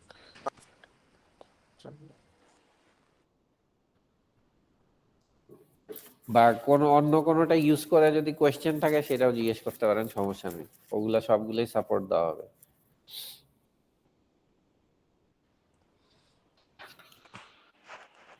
স্যার আমাদের প্রজেক্ট গুলো মূলত লাইক কি রকম হয়, 471 লেভেলের অ্যাডভান্স, অর লাইক ওইগুলাতে একটু লাইট ওয়েট প্রজেক্ট? এখন এটা আপনাদের ওপেন দেওয়া হবে, প্রজেক্ট প্রপোজালের সময় আপনারা দিবেন আপনাদের কি কি ফিচার থাকবে, কি করতে চান। আমরা ওগুলা দুইটা অপশন দেওয়া হবে, আমরা ওইটা ডিসকাস করে আপনারা একটা ফাইনালাইজ করব। এন্ড স্যার প্রজেক্ট কি individual or group project? Individual, okay sir. Assignment project সব ইন্ডিভিজুয়াল। জি স্যার।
আর কোনো কোয়েশ্চেন?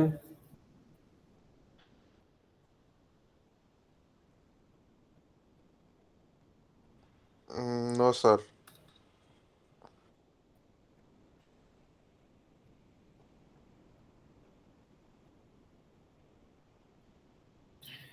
ওকে, তাহলে স্যার আমাদের কি অ্যাটেন্ডেন্স নেবে?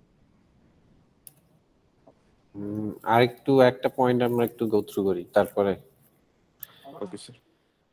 আমাদের অ্যাটেন্ডেন্স মনে হয়, একটা মিনিট, অটো প্লাগইনস দেয়া ছিল একটা। আম,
হুম।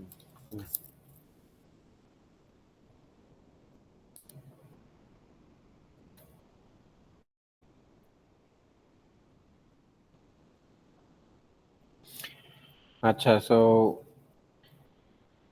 এখানে আপনার নেক্সট যেটা আমরা দেখবো সেটা হলো এইচটিএমএল। সো এইচটিএমএল আমার মনে হয় মোরলেস অনেকেই জানেন অলরেডি। সো আমরা জাস্ট কুইকলি গো থ্রু করতেছি। এইচটিএমএল কারেন্টলি যেটা আছে সেটা হলো HTML5। এখানে আপনার হয়তো মাল্টিমিডিয়া কন্টেন্ট গুলোর বেশি আপডেট করা হয়েছে, যেটা এখন সাপোর্ট করে।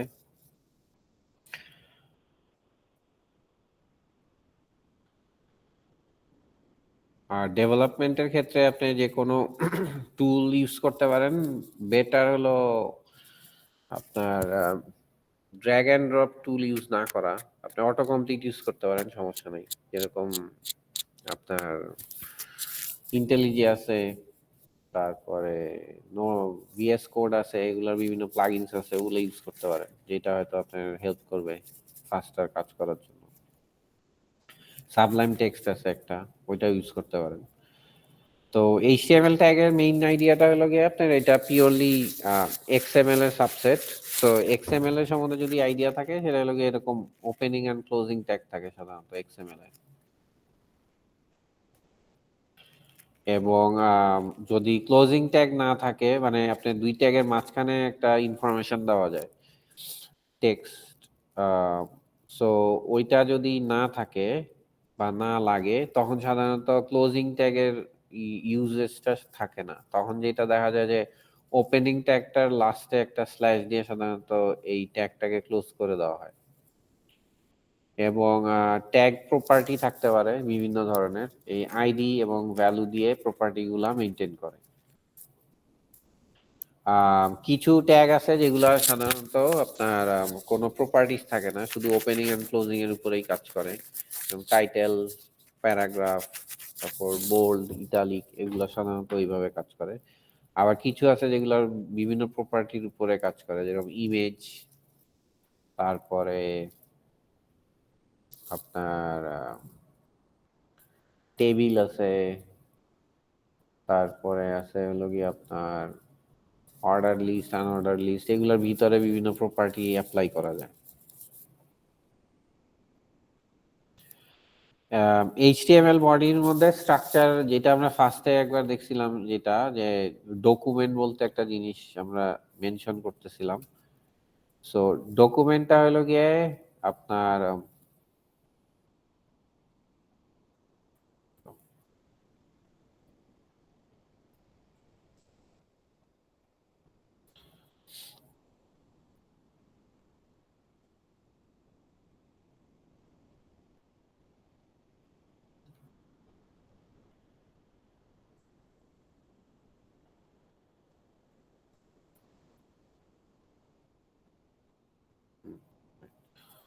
সো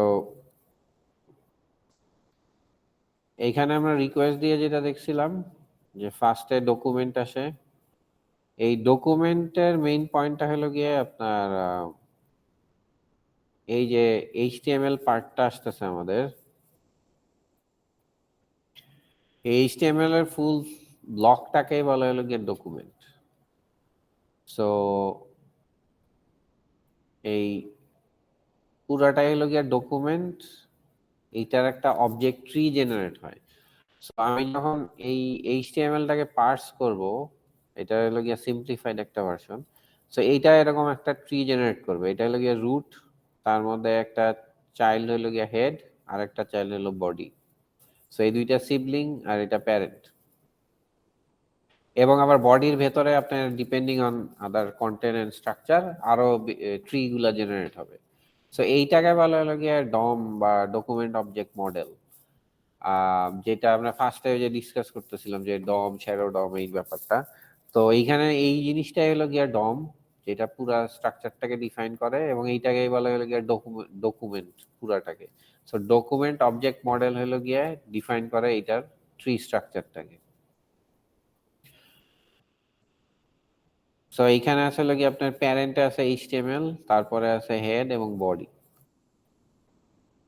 এবং এইচটিএমএল এর স্টার্টিং এ যে জিনিসটা থাকে সেখানে হলো গিয়ে আপনার একটা ডিক্লারেশন থাকে যেটা কি টাইপের কন্টেন্ট এবং এই কন্টেন্টের ল্যাঙ্গুয়েজটা কি, এবং ল্যাঙ্গুয়েজে দেখবেন এরকম দুইটা ব্লক থাকে, একটা হলো গিয়ে স্টার্টিং এ, তারপর একটা ড্যাশ দিয়ে আর একটা ব্লক। সো এই দুইটা ব্লকের মধ্যে একটা হলো গিয়ে আপনার ল্যাঙ্গুয়েজ আর একটা হলো গিয়ে ডায়ালেক্ট।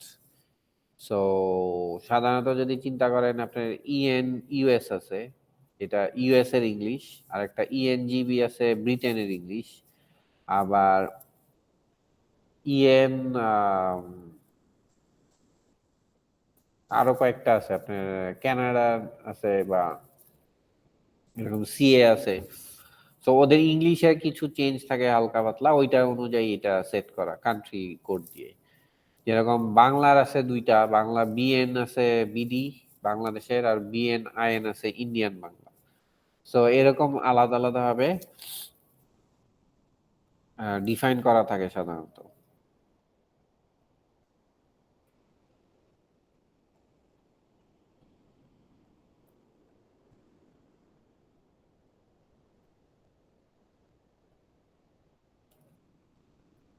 কি ব্যাপার? আচ্ছা, সো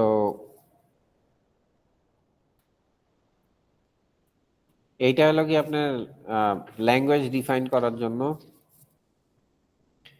সো এই ডায়ালেক্টটার আরেকটা জিনিস ইউজ হয়, সেটা হলো গিয়ে ইউনিকোড। আপনার এইখানে যদি ব্রাউজারে ইউনিকোড সাপোর্ট থাকে তাহলে আপনি যে কোনো ল্যাঙ্গুয়েজ সাপোর্ট করতে পারেন। আম, আগে যেটা ছিল যে আপনার এই বাংলা দেওয়ার জন্য যদি পেজে বাংলা শো করতে যেতেন তাহলে অনেক প্যারা করতে হতো আপনার, আইদার ইমেজ দিয়ে লেখাগুলো রিপ্রেজেন্ট করতে হতো অথবা কাস্টম ফন্ট ইউজ করতে হতো, এবং কাস্টম ফন্ট তখন আবার আপনার আইদার কন্টেন্টের সাথে ডাউনলোড করা লাগতো অথবা হেডারে কোনো ট্যাগ দিয়ে বুঝাইতে হতো যে এটা ডাউনলোড করতে হবে, এবং ব্রাউজার স্পেসিফিক আলাদা আলাদা ট্যাগ হ্যান্ডেল করতে হতো যেটা দিয়ে আপনি ব্রাউজারকে বুঝাইতে হতো যে এই কন্টেন্টটাকে আলাদাভাবে ফন্ট হিসাবে কাউন্ট করতে হবে। তো ওই প্রবলেমগুলো এখন সলভ হয়ে গেছে, এখন ওগুলো আমরা ইউজ করি না বা ফেস করি না।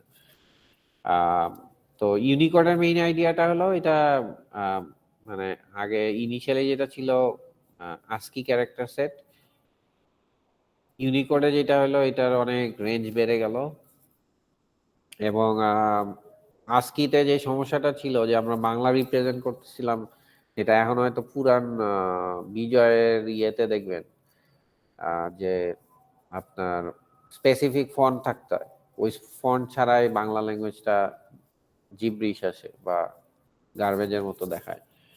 ওইটার রিজন হলো গিয়ে আপনার ফন্ট বলতে একটা জিনিস আছে, ফন্টটা আসলে কি? ফন্ট হলো গিয়ে আপনার এই যে এনকোড গুলা, এই কোডিং গুলা, আপনার বেসিক্যালি প্রতিটা ক্যারেক্টার এরকম একটা করে কোড রাখা থাকে, এবং এই কোডের এগেইনস্টে আসলে স্ক্রিনে কি ক্যারেক্টার দেখাবে ওইটা ম্যাপিংটা থাকে হলো গিয়ে ফন্টের মধ্যে, ফন্ট ফাইলের ভিতরে। সো আজকে ক্যারেক্টারে যেহেতু একটা সার্টেন লিমিট ছিল, এইখানে নতুন ক্যারেক্টার ইন্ট্রোডিউস করার অপশন ছিল না। তো বাংলা যেটা করা শুরু করলো সেটা হলো গিয়ে ইংলিশ রোমান ক্যারেক্টারকে রিপ্লেস করে ওইটার জায়গায় বাংলা ক্যারেক্টার বসানো শুরু করলো।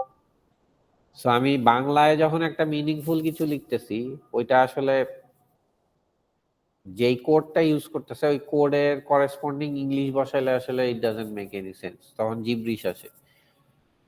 তো যার জন্য আমরা ওই যে পার্টিকুলার ফন্ট ইউজ না করলে পুরানো আস্কি ফরম্যাটের টেক্সট, বাংলা টেক্সট গুলাকে ফিগার আউট করা যায় না।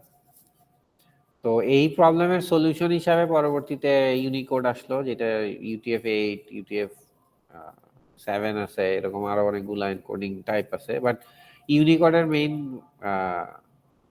যে ফিচার সেটা হলো গিয়া তারা এরকম বড় রেঞ্জের একটা ডিফাইন স্ট্রাকচার নিল, যেখানে প্রত্যেক পার্টিকুলার ল্যাঙ্গুয়েজের নিজস্ব আলাদা আলাদা ব্লক আছে।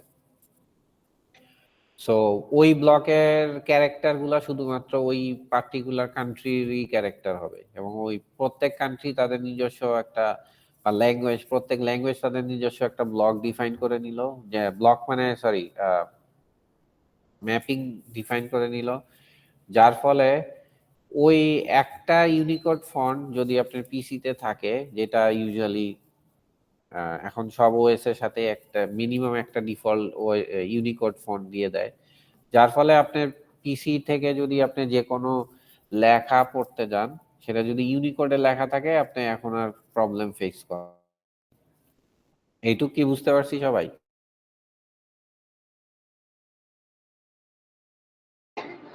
জি স্যার।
আচ্ছা, নেক্সট টপিক হলো আমাদের এইচটিএমএল স্ট্রাকচার। এগুলো আপনারা অলরেডি আই হোপ জানেন, না জানলেও সিম্পল জিনিসপত্র। সো প্যারাগ্রাফ, এখানে স্পেশাল ক্যারেক্টার আছে হলো গিয়ে এইগুলা, নন ব্রেকিং স্পেস। আচ্ছা, এইচটিএমএল এর একটা পয়েন্ট হলো যেহেতু এটা এক্সএমএল এর উপর বেস করে করা, এক্সএমএল এর একটা পয়েন্ট হলো যখন এই পুরা কন্টেন্টটাকে সে পার্স করে তো একটা ট্রি বানায়। তো এইখানে মাল্টিপল স্পেস অ্যালাউ করা হয় না। আপনি যদি এখানে 100টাও স্পেস দেন, এই কন্টেন্টের মাঝখানে সে একটা স্পেসই কাউন্ট করবে। যদি মোর দেন ওয়ান স্পেস চান, তাহলে আপনাকে এই নন ব্রেকিং স্পেস বা এরকম এই ক্যারেক্টার দিয়ে আপনাকে অ্যাকচুয়ালি স্পেসটা বাড়াইতে হবে। রিজন হলো এটা এক্সএমএল এর একটা কনভেনশন, সো এটা এইচটিএমএল এর মধ্যেও ফলো করা হয়। আর আরেকটা অপশন আছে, সেটা হলো গিয়ে প্রি ট্যাগ ইউজ করা। ফর এক্সাম্পল, আচ্ছা এখানে হেডার গুলা দেখাইতেছে 5টা না 6টা পর্যন্ত মনে হয় হেডার, এই 6 পর্যন্ত আছে হেডার। আচ্ছা, এটা আরেকটা সহজ জিনিস হলো কি, আপনারা যদি ওয়ার্ড ডকুমেন্ট ইউজ করে থাকেন, ওয়ার্ড ডকুমেন্টে যা যা দেখে আসছেন, প্যারাগ্রাফ, লিস্ট, বুলেট পয়েন্ট, তারপরে আপনার হেডার হেডার দেখবেন এরকম 5টা 6টা আছে হেড। এগুলো সব আসছে অ্যাকচুয়ালি এইচটিএমএল থেকেই ওয়ার্ড ডকুমেন্ট পিক করছে, করে সে এইটাকে সার্ভ করছে। আপনারা অলরেডি ওয়ার্ড ডকুমেন্টে এগুলো যেহেতু দেখে আসছেন, আপনার জন্য রিলেট করা ইজি হবে। তো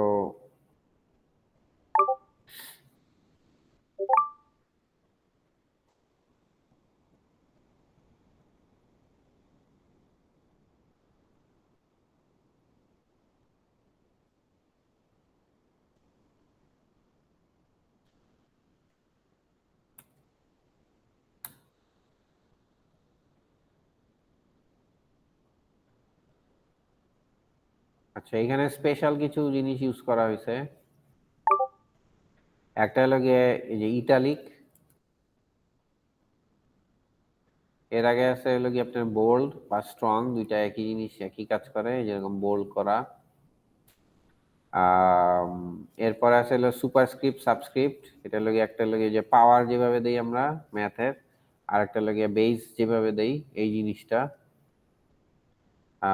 এরপর আছে স্পেশাল ক্যারেক্টার। স্পেশাল ক্যারেক্টার এই যে লেস দেন, গ্রেটার দেন, তারপর %, কোড মার্ক, কপিরাইট, রেজিস্টার্ড, এগুলা সবই হলো স্পেশাল ক্যারেক্টার।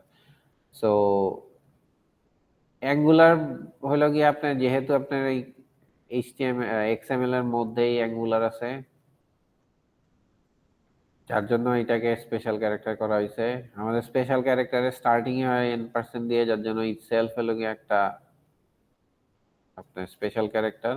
আর আদার্স যেগুলো আছে এগুলা সবই হলো গিয়ে আপনার নর্মাল ক্যারেক্টার সেটের মধ্যে আসে না, বিধায় এটাকে স্পেশাল। যেরকম ডাবল কোটও তো আপনাদের XML এর মধ্যে ইউজ হয়, যার জন্য ইউজ হচ্ছে। আর কপিরাইট, ট্রেডমার্ক এন্ড আদার্স, ওগুলা সাধারণত নর্মাল ক্যারেক্টার সেটের বাইরের সিম্বল বলে, ওগুলা সাধারণত এইভাবে রিপ্রেজেন্ট করতে হয়। আর আরেকটা যেটা বলতেছিলাম যে পি ফরম্যাটেড টেক্সট, সেটা হলো গিয়ে আপনি যেভাবে দিবেন ওইভাবেই এটা স্ক্রিনে প্রিন্ট করবে। সো আমি এখানে দেখেন মাল্টিপল স্পেস খুব সহজেই দেওয়া গেছে। এখানে থেকে যে আমি যতগুলো স্পেস দিছি ওইটা হয়েছে, এবং নিউ লাইনগুলাও এভাবে কাজ করছে। আর আপনি যদি HTML এর মধ্যে নিউ লাইন নিতে চান, আপনাকে বিআর ট্যাগ বলতে একটা জিনিস ইউজ করতে হবে, যেটা লাইন ব্রেক বলে। ওই ট্যাগটা ইউজ করলে একমাত্র নিউ লাইন হবে, আদারওয়াইজ সে ওটা নিউ লাইন হিসেবে কাউন্ট করবে না। সো শুধুমাত্র এন্টার দিলে টেক্সটের মধ্যে যে রকম আমাদের আসে নিচের লাইনে, ওই জিনিসটা আপনি ইউজ করতে হলে প্রি ট্যাগের মধ্যে ইউজ করতে হবে। সো এইটা হলো গিয়ে HTML এর মেইন পার্সিং এর যে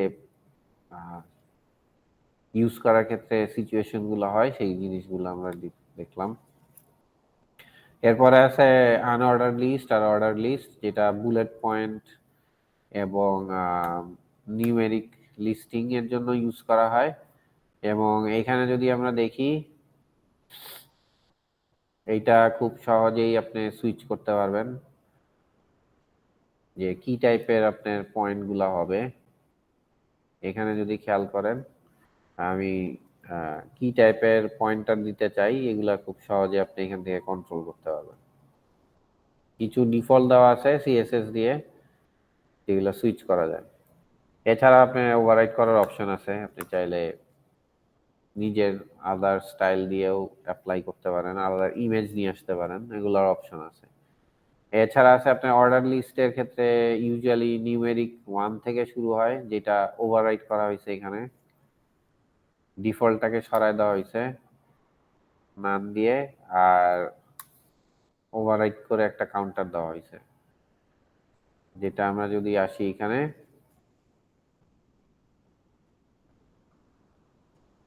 তাহলে আপনার এই জিনিসটা এইভাবে দেখাবে।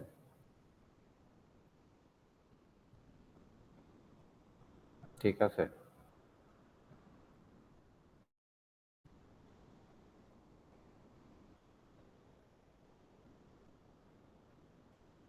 সো এইটা আপনি চাইলে ওভাররাইট করতে পারেন আপনার নিজস্ব স্টাইল অ্যাপ্লাই করে, এবং কাউন্টারটাকে ওভাররাইট করা যায়।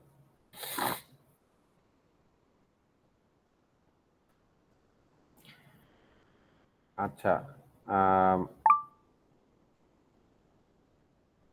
আমরা আর 2-3টা পয়েন্ট দেখি, তারপরে আমরা আজকে এইটা হলো কি আপনার হাইপার লিঙ্ক বা লিঙ্ক, যেটা ক্লিক করলে আপনি একটা পেজ থেকে আরেকটা পেজে যান। এখানে চেঞ্জ বলতে আছে, সেটা হলো গিয়ে হাইপারটেক্সট রেফারেন্স দিয়ে ইউআরএল প্রোভাইড করে। সো আপনি যদি HTTP পার্টটা না দেন, তাহলে এটা ধরে নিবে এটা কারেন্ট সার্ভারেরই আরেকটা কোনো ইউআরআই, যার ফলে আপনার পেজটা সাধারণত ডিফারেন্ট সার্ভারের হইলে সেখানে জাম্প করবে না, আপনার পেজের ভেতরেই রয়ে যাবে। আর যদি টার্গেট ব্ল্যাঙ্ক দেন, তাহলে এটা নিউ ট্যাব ওপেন হবে, যেটা আগে নিউ উইন্ডো ওপেন হতো, এখন ট্যাবে ওপেন হবে। অথবা এটা যদি না দেন, তাহলে কারেন্ট যে উইন্ডো বা ট্যাবে আছে ওই ট্যাবটাকেই রিপ্লেস করবে নতুন ইউআরএল দিয়ে। সো এটা যদি আমরা একটু দেখি এক্সাম্পল, সো আমাদের এটা হলো গিয়ে যেই পাথে আছে, দেখেন লাস্টে আছে হলো গিয়ে একটা এইচটিএমএল, আর আমাদের এখানে যদি আমরা দেখি কন্টেন্টটা হলো গিয়ে অনেকটা এরকম, যেখানে আমাদের নিউ উইন বা ট্যাব দেওয়া নাই।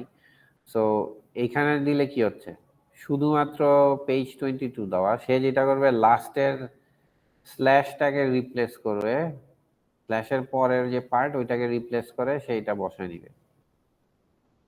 তো আমরা যদি দেই তাহলে দেখেন নিউ আরেকটা উইন্ডোতে গেছে, লাস্টের যে স্ল্যাশ পার্ট আছে ওইটাকে সুইচ করে ওইটার পরের টুকে সেই পেজেরটা মানে অ্যাটাচ করছে, করে আপনার এই ইউআরএলটা জেনারেট করছে এবং এটা নিউ আরেকটা ট্যাবে ওপেন হয়েছে। আর এখানে যদি যাই আমরা ক্লিক করলে দেখব এই সেম ট্যাবেই রয়ে গেছে এবং এটা নতুন পেজ ওপেন করছে। এখন এইটাকে আমরা যদি একটু এডিট করি, এই পার্টটাকে যদি শুধু সরায় ফেলি তাহলে দেখেন কি হয়। এখন আমরা ক্লিক করলে কি হবে, দেখেন লাস্টের ওই যে স্ল্যাশটা সরে গেছে, শুধুমাত্র এই অ্যাড্রেসটুক বসছে, কিন্তু এটা তো নতুন কোনো পেজের যাচ্ছে না, কারণ এই কন্টেন্ট এখানে অ্যাভেলেবল না এই পাথে। সো আমার যখন অন্য কোনো একটা সাইটের লিঙ্ক দিব তখন আমার এই প্রোটোকল পার্টটা প্রোভাইড করা ইম্পর্টেন্ট যদি আমি ওই সাইটে যেতে চাই।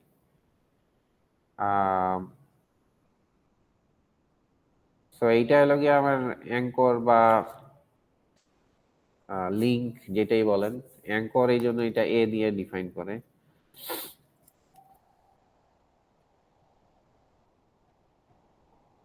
এখন আমি সেম পেজে যদি আমি কন্টেন্টের উপরে জাম্প করতে চাই তখন সাধারণত এই হ্যাশট্যাগটা ইউজ করা হয়। হ্যাশটা যদিও আপনার এখন HTML sorry front end framework গুলা যেমন অ্যাঙ্গুলার তারপরে রিঅ্যাক্ট, ওরা এটা ডিফারেন্ট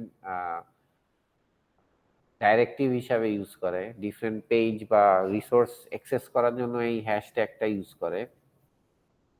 বাট অরিজিনালি এটা ইউজ করা হলো কি আপনার পেজের কন্টেন্ট গুলার থ্রুতে জাম্প করার জন্য। সো আপনি একই পেজে যদি কোনো নেম বা আইডি দেওয়া থাকে এই সেম আইডি এই ট্যাগের এগেনস্টে, তাহলে সে ওই কন্টেন্টটায় জাম্প করবে। তো আমরা যদি এখানে দেখি আমাদের এখানে এই সবগুলা কন্টেন্টই আছে। আমরা ধরেন আইপিতে গেলাম, তাহলে এটা দেখেন এই পেজটাই জাম্প করছে, দেখা যাচ্ছে,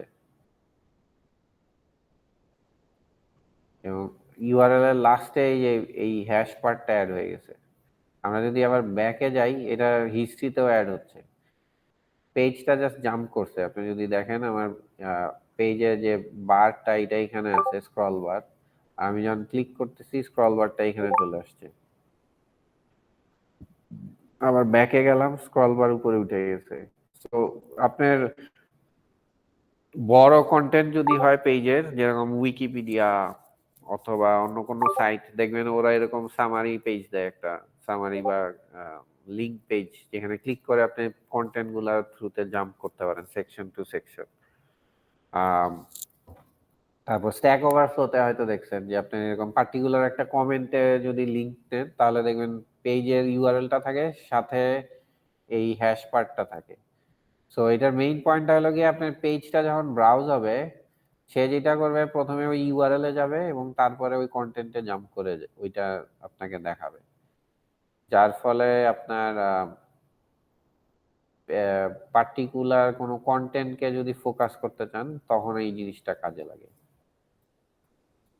যেটা দেখবেন আপনার এখন ফেসবুক তারপর আদার্স যে সাইটগুলো আছে তারা এইটাকে লেভারেজ করে। আপনার পার্টিকুলার কোনো কমেন্টের লিঙ্ক যদি নেন সেটা সাধারণত দেখা যায় যে ওই পেজে আগে যায়, তারপরে ওইটার উপর একটা এখন যদিও যেহেতু কন্টেন্ট অনেক বেশি হতে তারা যেটা করছে এখন নতুন আইডিয়া করছে, এটার একটা পপ আপ বা ওভারলের মতো আছে মডেলের মধ্যে, যেটা দিয়ে অ্যাকচুয়ালি কন্টেন্ট বা কমেন্ট সেকশনটাকে শো করে।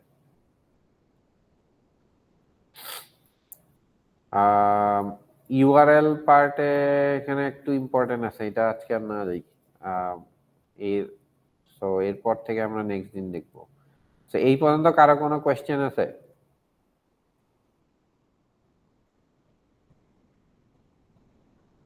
এনিওয়ান? স্যার সো হ্যাশটা আমরা দিতেছি সো দ্যাট পপ আপ দেখানোর জন্য স্যার। না, পপ আপটা দেখানোর জন্য না। হ্যাশ হচ্ছে হলো গিয়ে আপনার পেজের কোনো পার্টিকুলার কন্টেন্টকে যদি টার্গেট করেন তাহলে পেজটা ফার্স্টে লোড হবে, তারপর ওই কন্টেন্টে জাম্প করবে। আচ্ছা স্যার।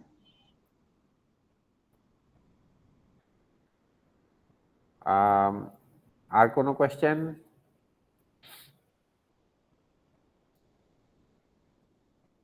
ওকে,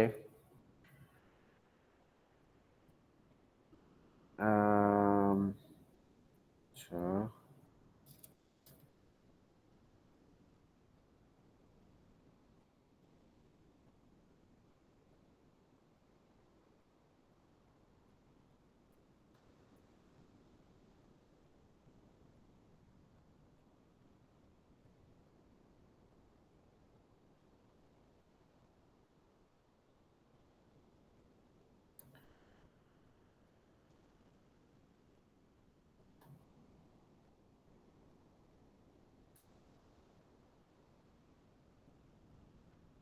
ঠিক আছে তাহলে, thank you.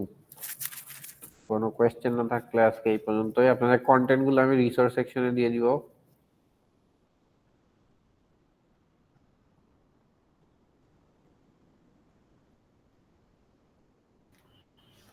Sir attendance? Attendance আমার প্লাগইন দেওয়া আছে, সমস্যা নেই। কে কতক্ষণ ছিলেন ওটা অটো চলে আসে। ও আর স্যার আমাদের আজকে যারা নতুন জয়েন করছে ওদের নাম তো হয়তো আপনার কাছে এখনো আপডেট হয় নাই, বা স্যার আপনি নিচে আপডেট ওটা করে তো দিবেন? আপনার মেইল করছে মনে হয় সবাই। জি স্যার। হ্যাঁ, ওটা আমি লিস্টে অ্যাড করে দিছি, সমস্যা নেই। Okay sir, thank you sir.